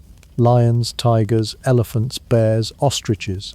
Yes, ostriches. Crocodiles, hippos, wolves, and even rhinos were shipped in from the far reaches of the empire to serve as unwilling cast members in Rome's live-action National Geographic. But everyone screams. This wasn't cheap. In fact, emperors spent ludicrous sums of money just to impress the crowd with their animal menagerie. Exotic animals were status symbols brought in from as far as Africa, the Middle East, and India. The rarer and more dangerous the beast, the bigger the applause, and the more likely something was to go horrifically wrong. Transportation alone was a logistical nightmare. Animals were hauled across continents by ship, wagon, or pure desperation. By the time they arrived in Rome, they were usually hungry, cranky, and deeply confused about why thousands of people were yelling at them in Latin. But that was part of the fun, or at least it was for the audience. For the animals, not so much. And for the humans in the ring with them, even less. Enter the bestiari, the gladiators, or sometimes condemned criminals, whose whole job was to fight these animals in front of a crowd of screaming spectators. These were not your average swordsmen. Some were trained professionals with experience in hunting and handling wild beasts. Others were prisoners given a stick and some vague encouragement. Either way, they were thrown into the arena with live predators and told, "Try not to get eaten, good luck." The bestiari fought with all kinds of weapons, spears, nets, daggers, sometimes even torches. Their fights weren't about honor or glory. They were about survival and spectacle. One popular format was man versus lion, which is about as one-sided as it sounds, unless the lion was too full from lunch. In some cases, these poor souls were tied to stakes or left defenseless as the animal was released. These weren't fights, they were executions with creative flair. But even when the bestiari had a chance, the deck was stacked. The arena floor wasn't flat, it was covered in sand, pits, and sometimes props like fake forests or hills. The animals didn't come out one at a time. They were released in groups, sometimes all at once, and nobody checked if the gates were latched properly. There are real historical accounts of leopards leaping into the stands, and elephants getting spooked and crushing half the front row. Nothing screams entertainment like the real risk of being trampled while eating your roasted chestnuts. So why did the Romans love this so much? Because it was the ultimate power flex. Exotic animals symbolized Rome's dominance over nature and foreign lands. To capture and kill a beast from Africa or Asia wasn't just cool, it was propaganda. "Look how mighty we are," the emperor was saying. "We can turn death into a party trick," and the audience ate it up, literally. In some cases, there were entire food stalls themed after the animals being hunted. Kids collected figurines of their favorite bestiary. Merchants sold lion-tooth charms. If Netflix existed, The Nations would have been the most watched series in Rome, season after bloody season. But it wasn't all chaos and carnage. These events had pomp. Trumpets blared. Parades of animals marched through the arena before the slaughter. Sometimes actors would perform skits with the animals, again confused ostriches, and then the beasts were graciously allowed to chase them. It was a bizarre mix of circus, horror movie, and imperial brag sheet, and sometimes, just to spice things up, the animals weren't the enemies, they were participants. There are accounts of trained bears walking tightropes, monkeys riding goats, and elephants performing synchronized routines before being executed in an emotionally confusing finale. Nothing makes you question your moral compass quite like clapping for a dancing rhino, and then watching it get speared for being too good at it.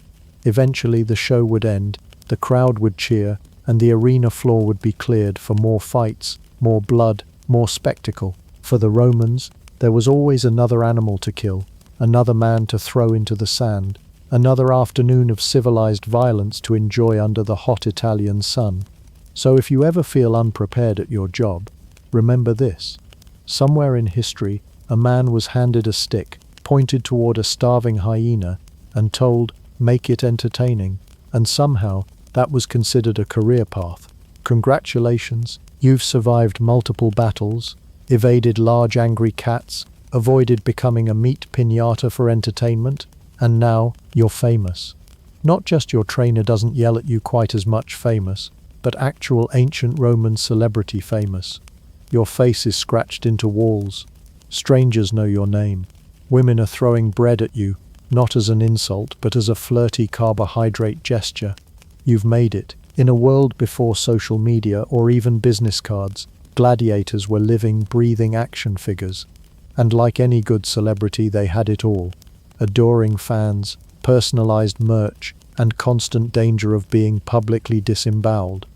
Rome being Rome didn't do fame quietly. If someone liked you, they carved your name into a wall. If someone really liked you, they carved your name and a picture of your biceps. And if someone loved you, they carved your name, your biceps, and added a line like Cresnan's "The net fighter makes my heart do cartwheels." Yes, this happened. Ancient graffiti is full of thirsty fan mail. Gladiators were the boy bands of the empire. Except instead of singing ballads, they sang with swords. Walls across Rome and Pompeii are covered in things like "Celadus the Thracian makes the girls sigh," or "Crixus the shield-bearer is the delight of all the girls." There was no shame in it. If you were good-looking and good with a blade, you could basically turn the Colosseum into your own personal Tinder arena. It wasn't just ladies either. Roman men and even emperors could be just as starstruck. A well-known gladiator had access to all kinds of fans, from servants to senators. While technically considered slaves or social inferiors, some gladiators had more cultural clout than half the nobility, because when you can kill a man in 30 seconds and still look great doing it, people notice. Merchandising was part of the fame package too. Sure, there weren't t-shirts or branded sandals, but there were figurines, oil lamps and drinking cups featuring your face, your name, or your signature pose, usually mid-murder. Kids might have collected them.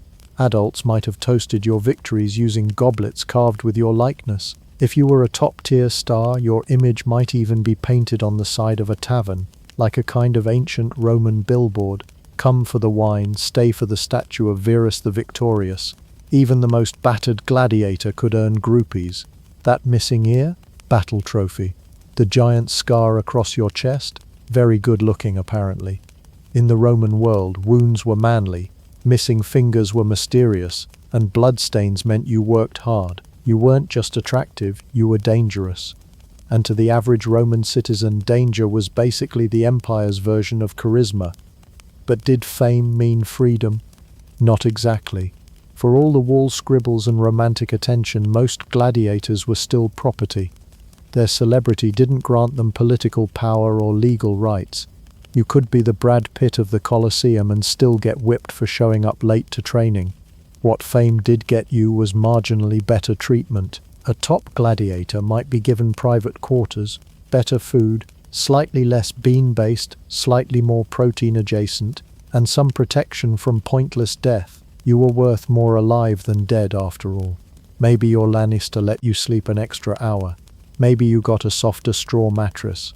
Maybe your gruel came with a hint of flavor. Fame in Rome didn't change your status, but it did slightly improve your soup. And occasionally, very occasionally, a star gladiator could win freedom if you fought well, survived long enough, and earned enough glory. You might be awarded the rudis, a symbolic wooden sword that marked your retirement. This was like getting a gold watch, except the watch meant you no longer had to stab people for a living. It was the dream of every gladiator to live long enough to become obsolete. But freedom didn't guarantee a peaceful retirement. Some ex-gladiators became trainers. Others opened schools. A few got hired as bodyguards for rich people who wanted a security system with abs.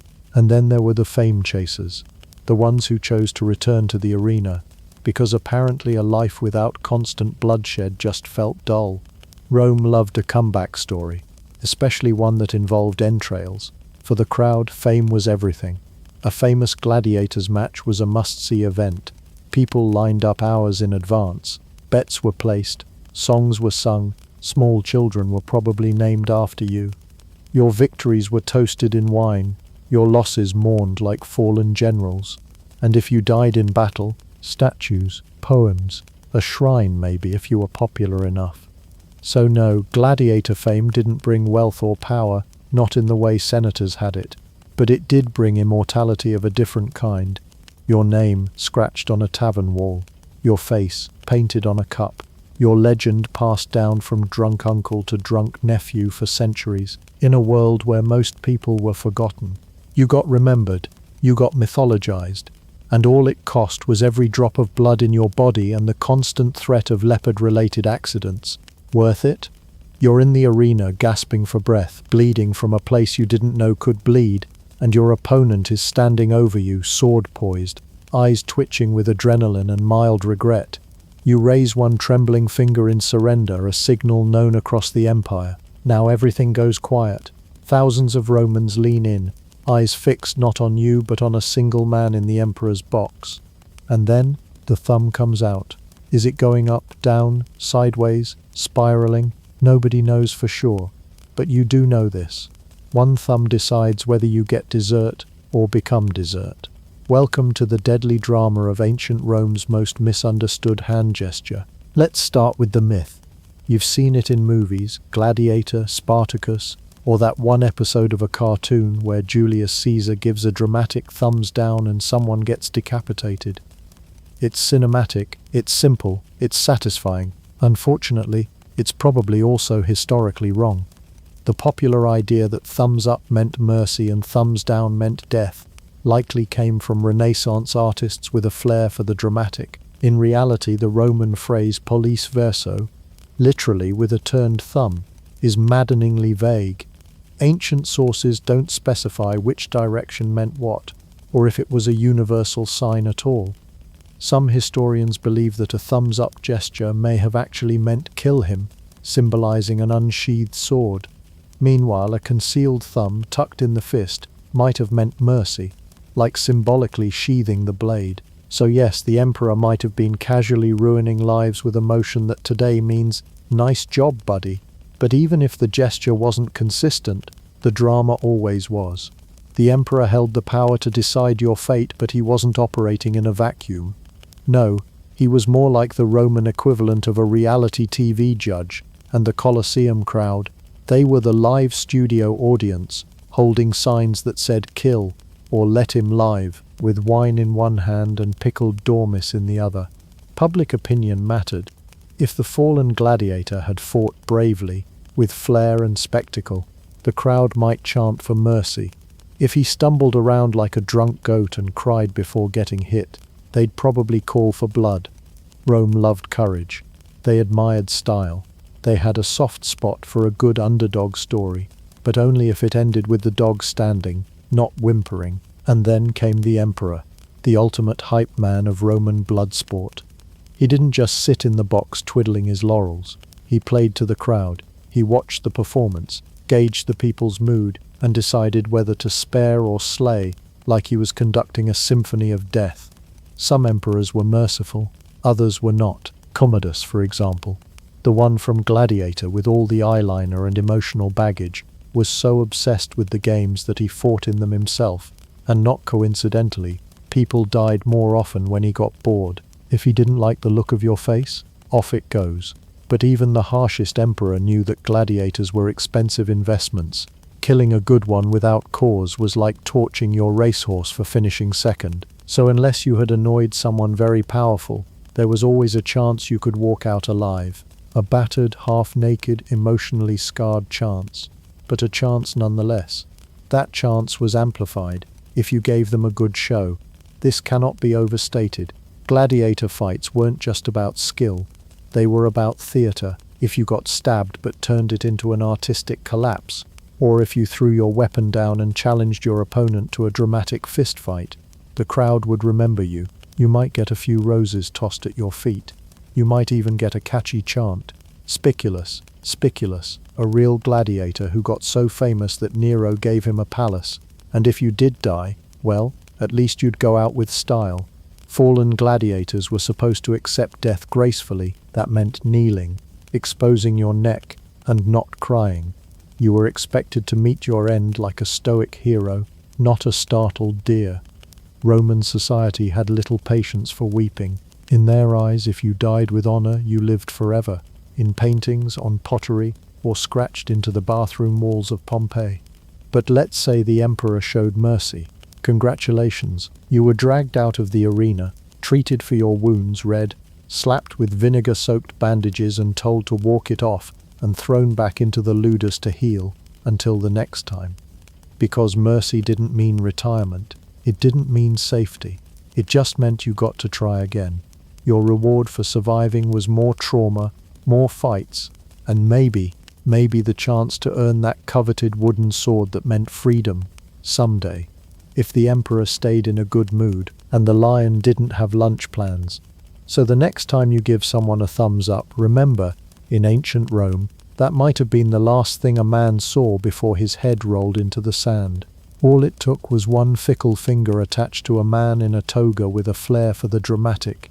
You've fought lions, survived spears, dodged tridents, and somehow kept both kidneys intact through a career that's basically just pain with a fan base. And now, after years of bleeding for breakfast and dodging death by centimeters, the moment has finally come. You're handed a wooden sword. No, not to fight with, to frame. It's the rudis, the ancient Roman equivalent of a gold watch, and a heartfelt "please stop bleeding" on the carpet. Congratulations, you've officially retired.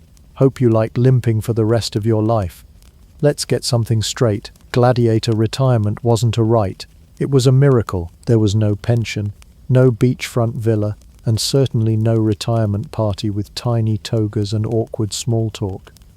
If you made it out alive after dozens of fights, it meant you were either A, very skilled, B, very lucky, or C, too scary to kill. Gladiators who reached retirement age, defined here as still breathing after multiple seasons, were rare enough to be almost mythical. The rudis was a wooden sword symbolizing freedom, and it was presented with great ceremony, usually in front of a roaring crowd. A former slave could now go free, their status upgraded from human weapon to just human. And while that might sound like a fairy tale ending, let's be real, you weren't walking off into the sunset with six-pack abs and a sponsorship deal. You were walking off with a back full of scars, a slight tremor, and memories that could haunt a marble statue. What came next? If you were lucky, you could become a trainer at a ludus, teaching younger, dumber gladiators how not to die so fast. It was a respectable gig. Low risk, stable-ish income, and you got to yell at people without being stabbed in the face. Alternatively, some ex-gladiators were hired as bodyguards by wealthy Romans. Nothing said "don't rob me" like a man who once choked out a bear using just eye contact and spite. But even this post-fight life wasn't guaranteed. Rome didn't offer career counseling for traumatized warriors. Some faded into obscurity. Others tried to start businesses. There's at least one inscription of a former gladiator who opened a tavern, possibly called the Wounded Knee. A few even became celebrities, parading around in games as guest stars or reenactors. It was the ancient equivalent of booking conventions. Come meet Gaius the Gourds this Saturday at Chariot Fest. Of course, not all gladiators were slaves. Some were volunteers, auctorati, who signed contracts to fight in exchange for fame, money, or because they were having a spectacular midlife crisis. For them, retirement was more like clocking out of an extremely violent shift. They could technically go home whenever their contract expired, assuming they still had enough fingers to sign it. But most gladiators didn't make it to retirement. Statistically speaking, you were more likely to end up in an urn than a rocking chair, even if you were spared repeatedly. One bad fall, one unlucky spear thrust, or one lion having a rough morning could end your story fast. If there was cake at your retirement party, it was probably baked for your funeral. Even those who did survive often lived with lifelong injuries, cracked ribs that never healed, missing eyes, chronic pain, limbs that bent in creative new directions. Modern sports injuries are nothing compared to the joy of left shoulder doesn't work because that's where the trident got stuck. Roman medicine wasn't exactly cutting edge, unless you count cutting open wounds and hoping vinegar fixed it. And society didn't always know what to do with retired gladiators. You weren't noble, but you weren't ordinary either. Some admired you, others saw you as tainted. Once a slave, always a slave. You had fame but not necessarily status, respect, but only the kind that came with a warning label. In some cases, retired gladiators returned to the arena by choice. Why? Maybe they missed the adrenaline. Maybe they missed the cheers. Maybe they just couldn't afford bread without their get-stabbed salary. But the most likely reason, they didn't know how to live outside the arena. After years of violence, silence was unsettling. Normal life felt foreign, safer maybe, but also dull. For a gladiator, the roar of the crowd was addictive, even if it came with a side of disembowelment. And finally, there was legacy. Some retired gladiators were honored with tombstones that listed their victories like sports stats. Marcus Atticus fought 34 times, won 28, died at home with all his toes. Others faded from history. A few were commemorated in mosaics, posing dramatically with their weapons like they were ancient action figures frozen in ceramic glory. It was the Roman version of being on a Wheaties box, if the cereal came with spears. So yes, retirement existed. It just came with a heavy price tag and very few guarantees. There was no warm send-off, no parade, no therapist waiting to help you unpack your PTSD. Just a wooden sword, a few sore joints, and the bittersweet knowledge that you beat the system at least for now. But fame fades, scars stay, and even a retired gladiator never really stops looking over his shoulder.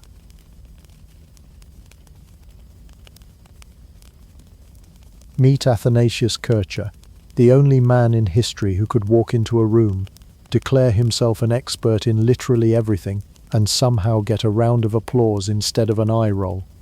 If the 17th century had social media, he'd have been that guy tweeting out confidently incorrect facts, promoting his own line of mystical globes, and casually live-streaming from inside an active volcano. Kercher was born in 1602 in Geisa, part of the Holy Roman Empire, at a time when empirical science mostly meant whatever you saw while hallucinating on bad wine.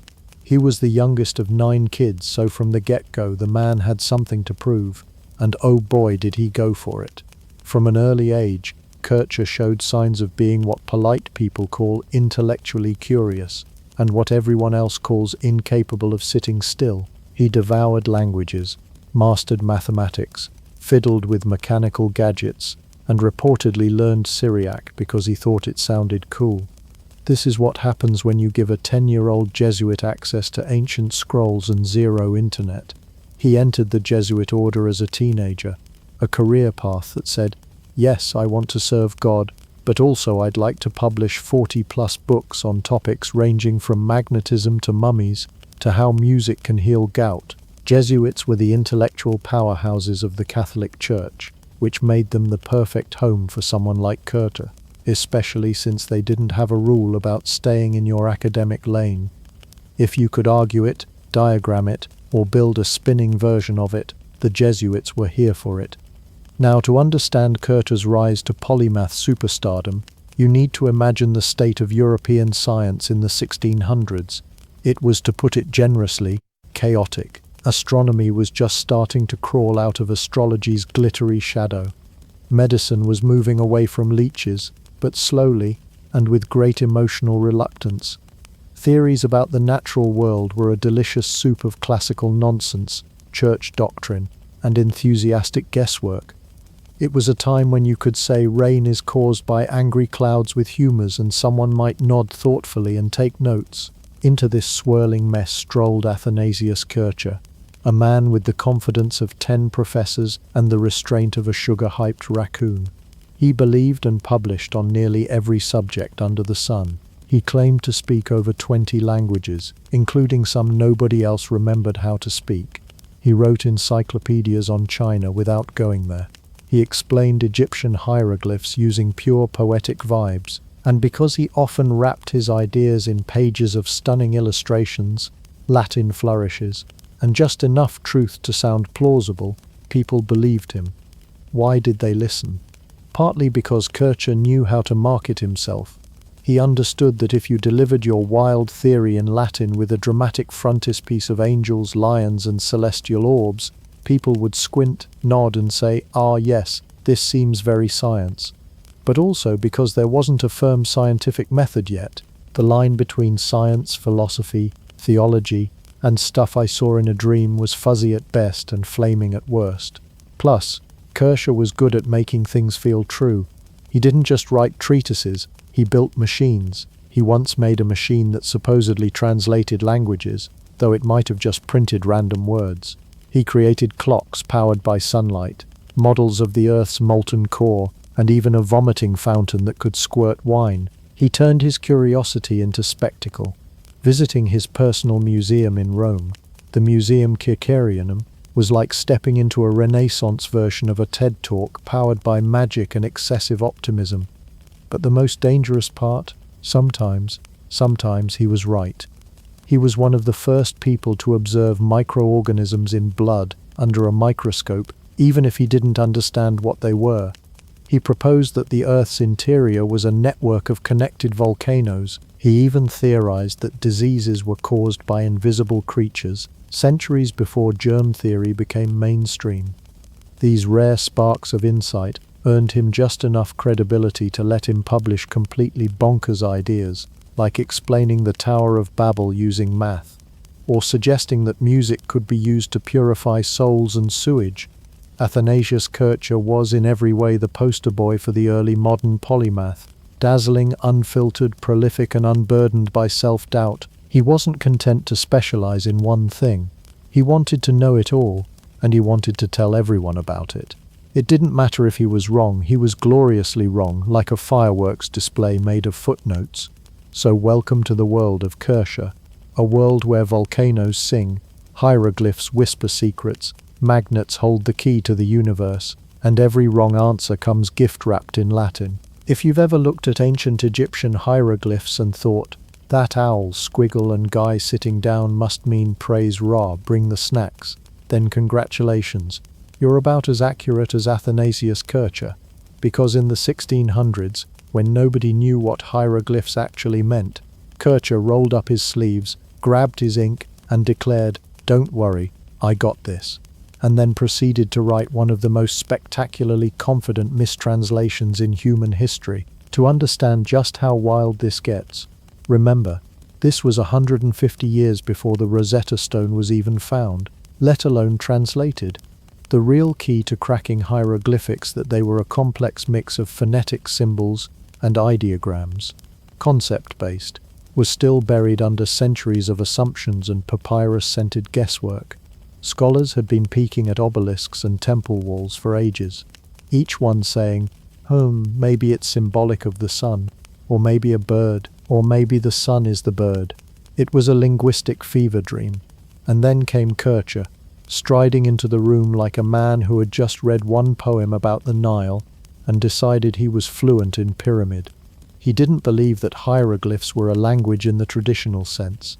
Oh no, to Kercher they were a sacred code, a divine symbolic language full of cosmic truths, celestial metaphors, and deeply poetic meaning. Basically, he thought the Egyptians had invented the original version of inspirational wall art. So when he looked at hieroglyphs, he didn't try to match them to words or sounds. Instead, he tried to interpret their hidden allegorical meanings, as if each symbol was a line of spiritual poetry. Imagine if someone tried to translate your modern text message, "lol late," and came back with, "The temporal river flows, delayed by cosmic rhythm, and the spirit rejoices in sorrowful laughter."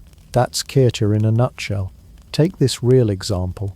Kercher once translated a relatively short hieroglyphic inscription as a multi-paragraph mystical passage about the eternal nature of divine emanations and the harmony of celestial powers. The actual inscription? It probably said something like "offerings to Osiris," but Kercher didn't deal in probably. He dealt in what if this owl represents the silence of the unknowable void. To give him some credit, he wasn't completely nuts, just dramatically optimistic.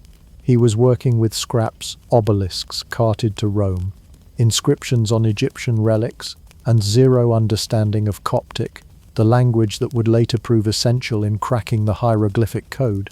What he had was imagination, flair, and a deeply rooted belief that ancient wisdom came wrapped in metaphor and mystery, which is great if you're writing fiction, less great if you're trying to translate an actual grocery list.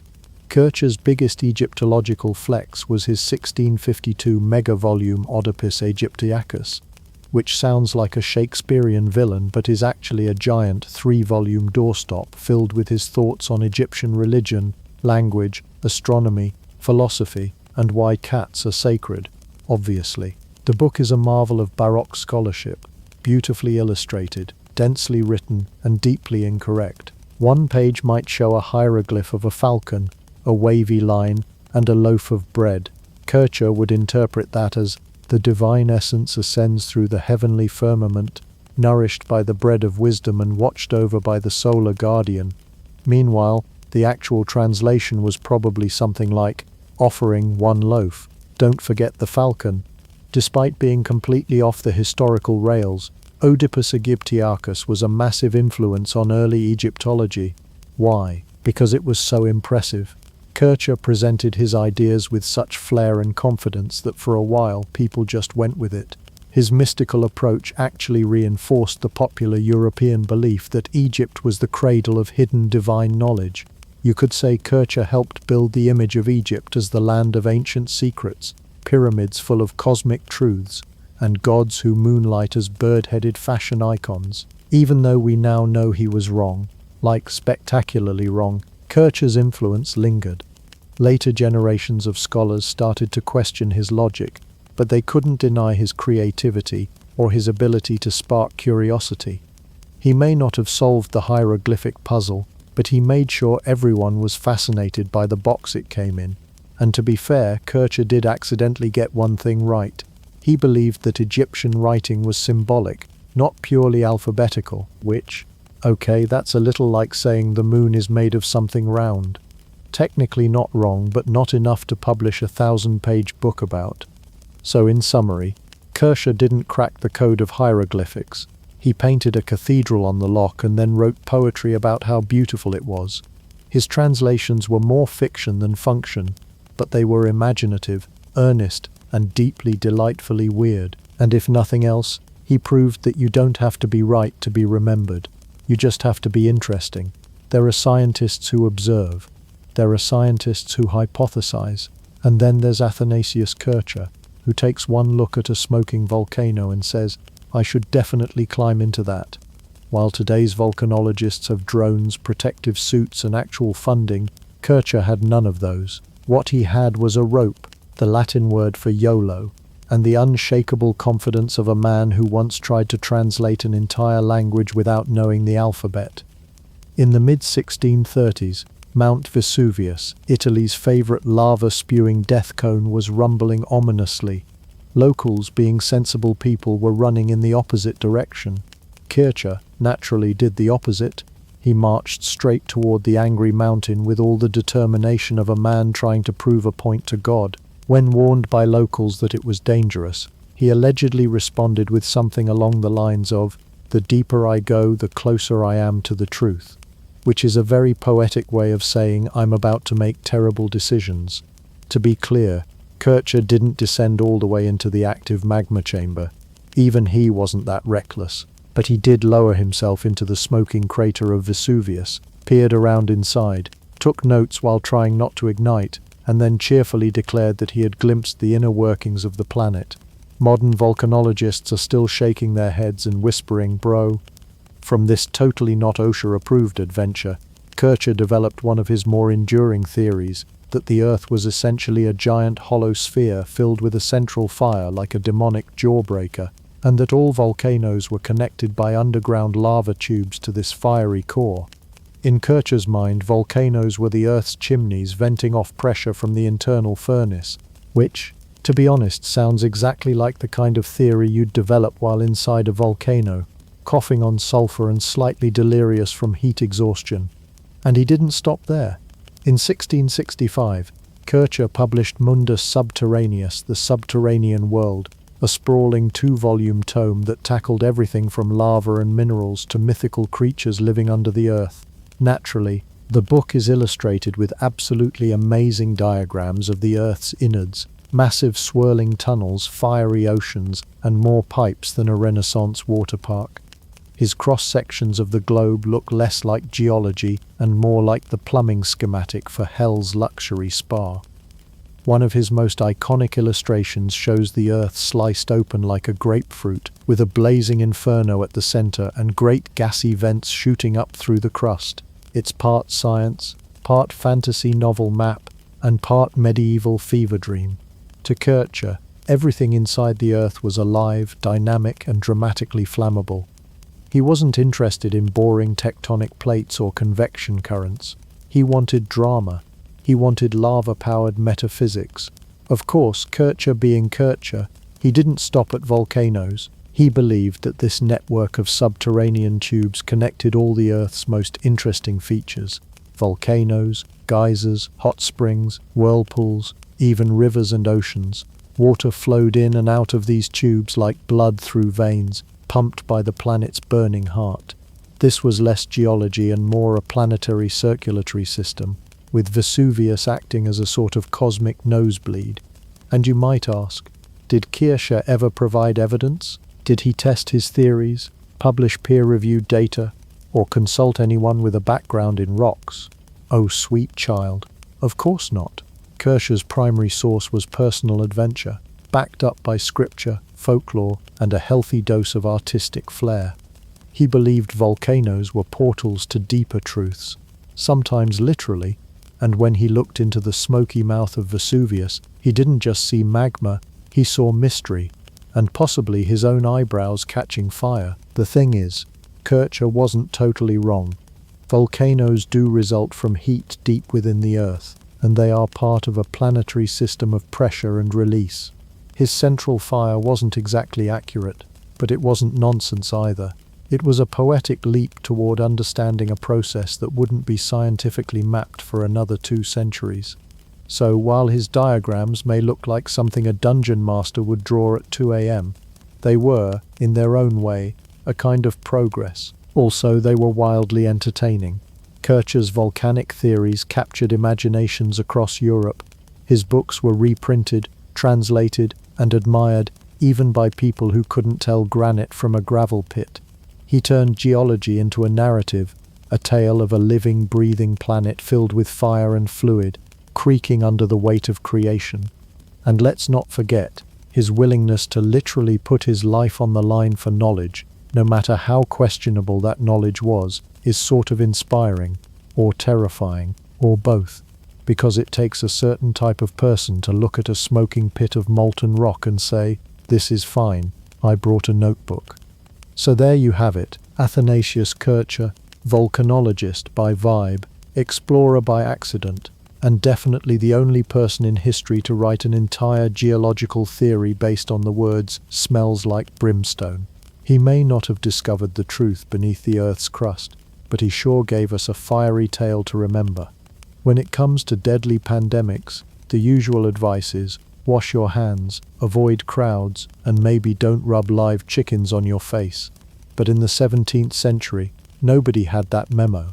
Enter Athanasius Kercher, Jesuit polymath, self-proclaimed expert in absolutely everything, and at least for one chaotic chapter of his life, a one-man CDC armed with gears, bells, and good intentions.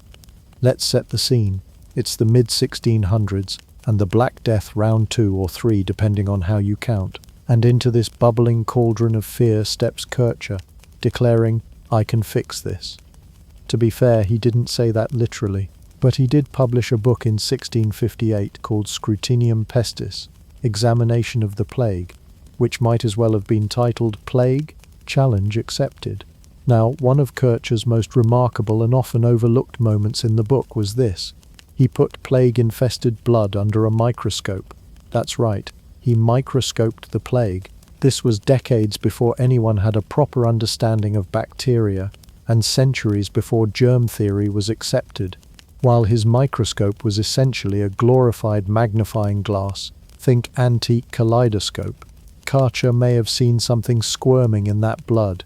He described tiny worms or animalcules, and theorized that the disease was caused by these minute creatures. Let's pause for a slow clap, because in a world where most doctors were still balancing humors and prescribing dried toad skin, Kercher was peering through glass and saying, maybe disease comes from actual stuff. Was he right? Technically, yes. Did he have any idea what he was looking at? Not really, but the fact that he thought the plague might be caused by invisible critters was shockingly ahead of his time, like accidentally walking into the future and bumping into Louis Pasteur ahead.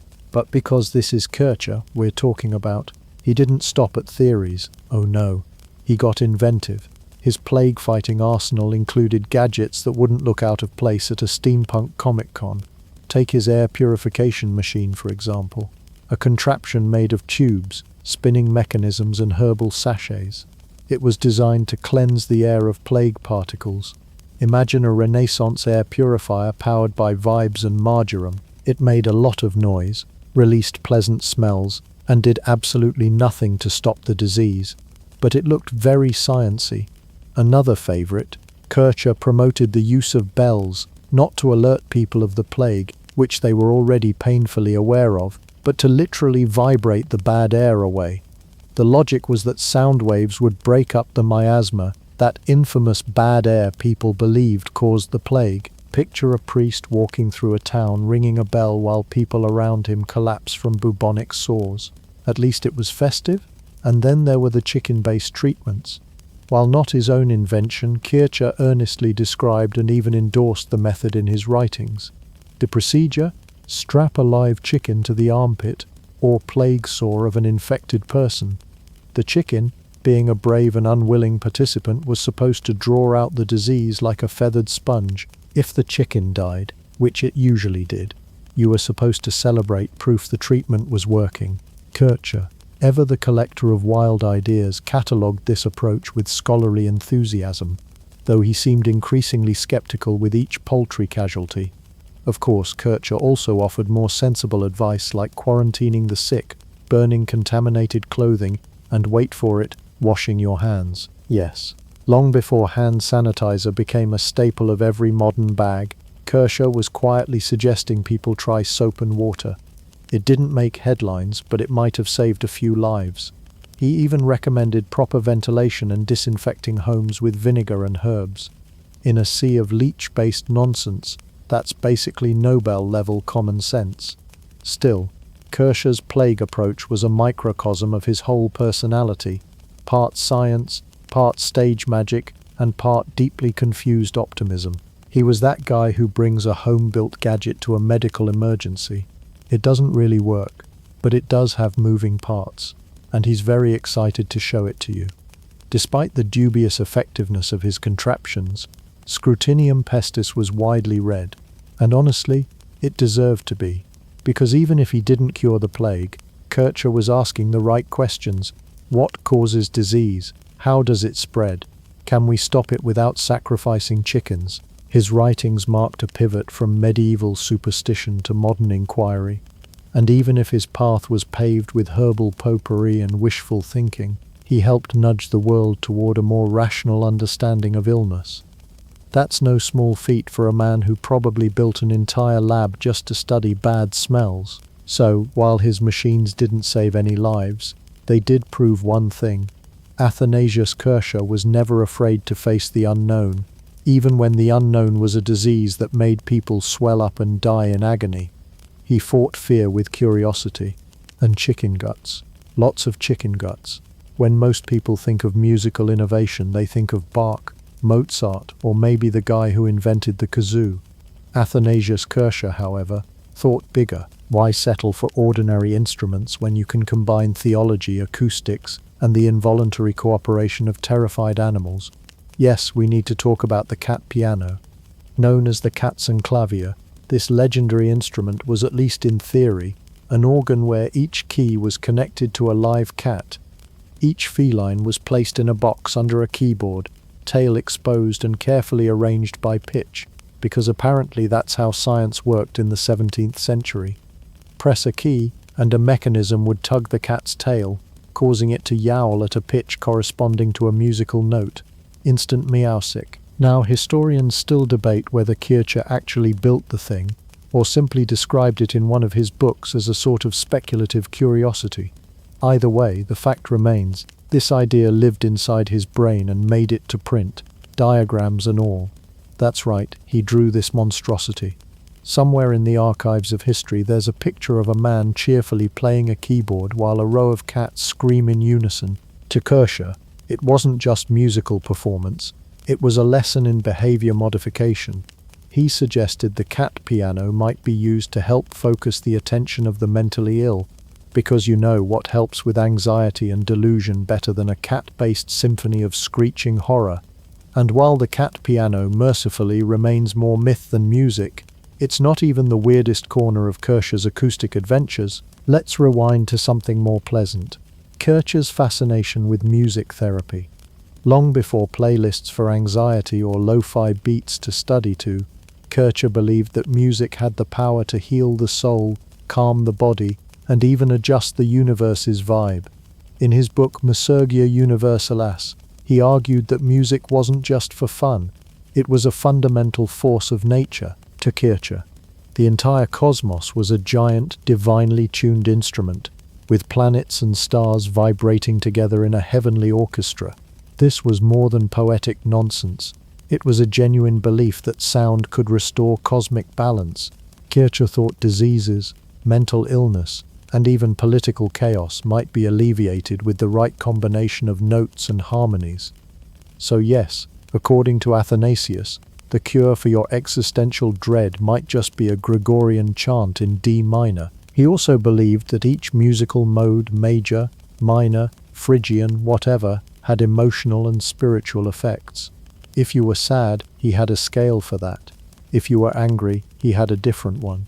If you were experiencing spiritual despair because your plague bell machine didn't work, you guessed it, there was probably a custom harpsichord arrangement for that too. But don't worry, Kercher didn't stop at theory. He built stuff. Oh boy, did he build stuff. One of his proudest projects was his design for musical fountains, a delightful mashup of hydraulics, music and showmanship. Using water pressure and cleverly disguised pipework, these fountains would spray jets of water in time with musical melodies. Think of it as the 1600s version of the Bellagio fountains in Las Vegas. Except instead of Elvis and lights you had pan flutes and cherubs. He also explored automata, mechanical devices that played music on their own. He wrote about gears, bellows, pulleys, and how to rig them up so that statues could play music or mimic singing. In a time when most machines were either windmills or torture devices, Kercher was out here designing robot choirs and singing birds powered by clockwork and divine enthusiasm. These automata weren't just party tricks. Kercher saw them as proof of divine order, miniature examples of the universe's harmony. If you could make a wooden angel play a lute on command, it meant you understood something fundamental about how God built the cosmos. Or, at the very least, you understood how to overcomplicate a puppet. Of course, not everything he created worked.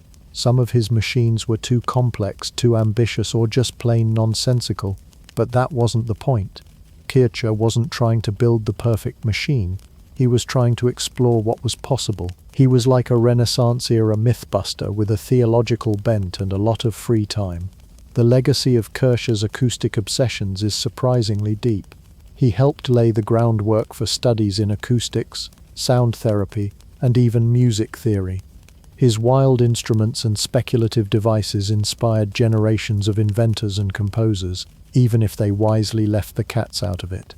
So, what do we make of all this? Athanasius Kercher approached music not just as an art form but as a tool, one that could reach across body, mind, and even the heavens.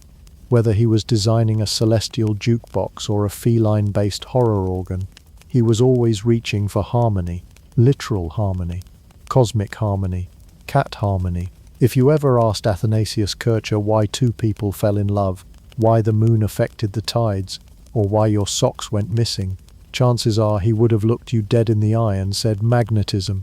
For Kercher, this invisible force wasn't just about attracting iron filings or making compasses point north.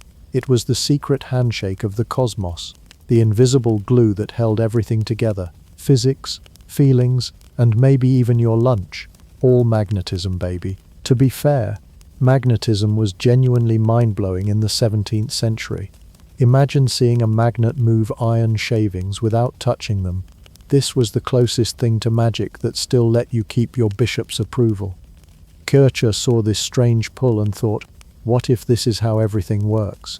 And then, in true Kercher fashion, he went off the rails with enthusiasm and zero peer review. Let's begin with the basics. Kercher was obsessed with natural magnetism, and in 1641, he published Magna Sive de Arte Magnetica, translation, Magnet, or On the Magnetic Art, a book that explained how magnets worked, or rather, how he thought they worked. Spoiler, it starts fine, then takes a hard left into cosmic dating advice. He began by exploring the basic principles of attraction, magnets pulling metals, lodestones making compass needles dance, and how magnetic fields seem to operate through invisible forces. All reasonable stuff for the time. But then Kercher decided that if magnets could influence physical objects without touching them, surely everything in nature must work on similar principles. Like what, you ask? Oh, only gravity, tides, music, light, communication, political harmony, and romantic chemistry. Kercher wasn't just describing magnetism, he was trying to turn it into the grand unified theory of literally everything. He proposed that there was a universal magnetic force running through the earth, the heavens, and the human body. Planets orbited the sun because of magnetic attraction. The human soul longed for truth because it was magnetically drawn to the divine. Languages evolved because cultures were magnetically aligned. He even suggested that a man and a woman falling in love was due to a kind of soul magnetism, an invisible attraction of spiritual particles, which honestly is still less awkward than most dating apps. But it wasn't just the metaphors. Kercher got hands-on with his magnetic investigations. His experiments often looked like something out of a Baroque Hogwarts classroom. He built elaborate contraptions with rotating spheres, glass tubes, floating needles, and hidden magnets to demonstrate his ideas. These weren't subtle. His labs often looked like someone had challenged Leonardo da Vinci to make a wind-powered science diorama. One of his more theatrical demonstrations involved placing a small model of the Earth, a globe with magnets inside it, and then floating compass needles in water around it to mimic the orbit of the planets. It was like a Renaissance science fair project crossed with a Renaissance planetarium, crossed with "I had extra wood and too much ambition." He also built models of the solar system, where magnetism made everything spin and dance in perfect harmony. This wasn't just entertainment for Kercher, it was proof of divine order. In his view, the universe wasn't chaotic, it was one big cosmic waltz choreographed by God, with magnetism conducting the music. What made Kercher's approach so distinct was his blend of mysticism and mechanics. He never saw science and spirituality as enemies. If anything, he believed that understanding how a magnet worked brought you closer to understanding the mind of God. He wasn't chasing cold, clinical truths. He wanted to uncover the divine design behind the curtain. And in that design, magnetism wasn't just a force, it was a metaphor for connection, between atoms, between people, between earth and heaven. Naturally, he couldn't resist bringing a bit of showbiz into it. Kercher loved to perform science. He'd demonstrate his magnet experiments to visiting scholars, royalty, and anyone with a strong stomach for enthusiastic Latin. Guests would marvel as balls floated, needles spun, and papers moved on their own. It didn't matter that some of it was stagecraft. What mattered was the sense of wonder. Of course, not everyone was impressed. Some critics said his ideas stretched credibility. Others pointed out that magnetism explains everything, is suspiciously close to "I don't know, so let's call it magic." But Kercher didn't mind. He believed his role wasn't just to describe the world, it was to inspire awe. And if that meant sprinkling a little magnet dust on everything, so be it. Even his theories about language were magnetized. Kercher believed that words had intrinsic magnetic power, that speech could resonate with physical and spiritual vibrations.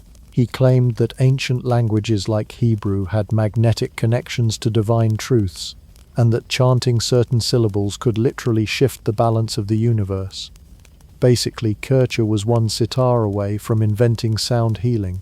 In the end, while modern physics has moved on from everything is magnets, Kercher's Magnus remains a fascinating window into a time when science and the supernatural were still roommates. It was messy, strange, and frequently wrong, but it was also deeply human.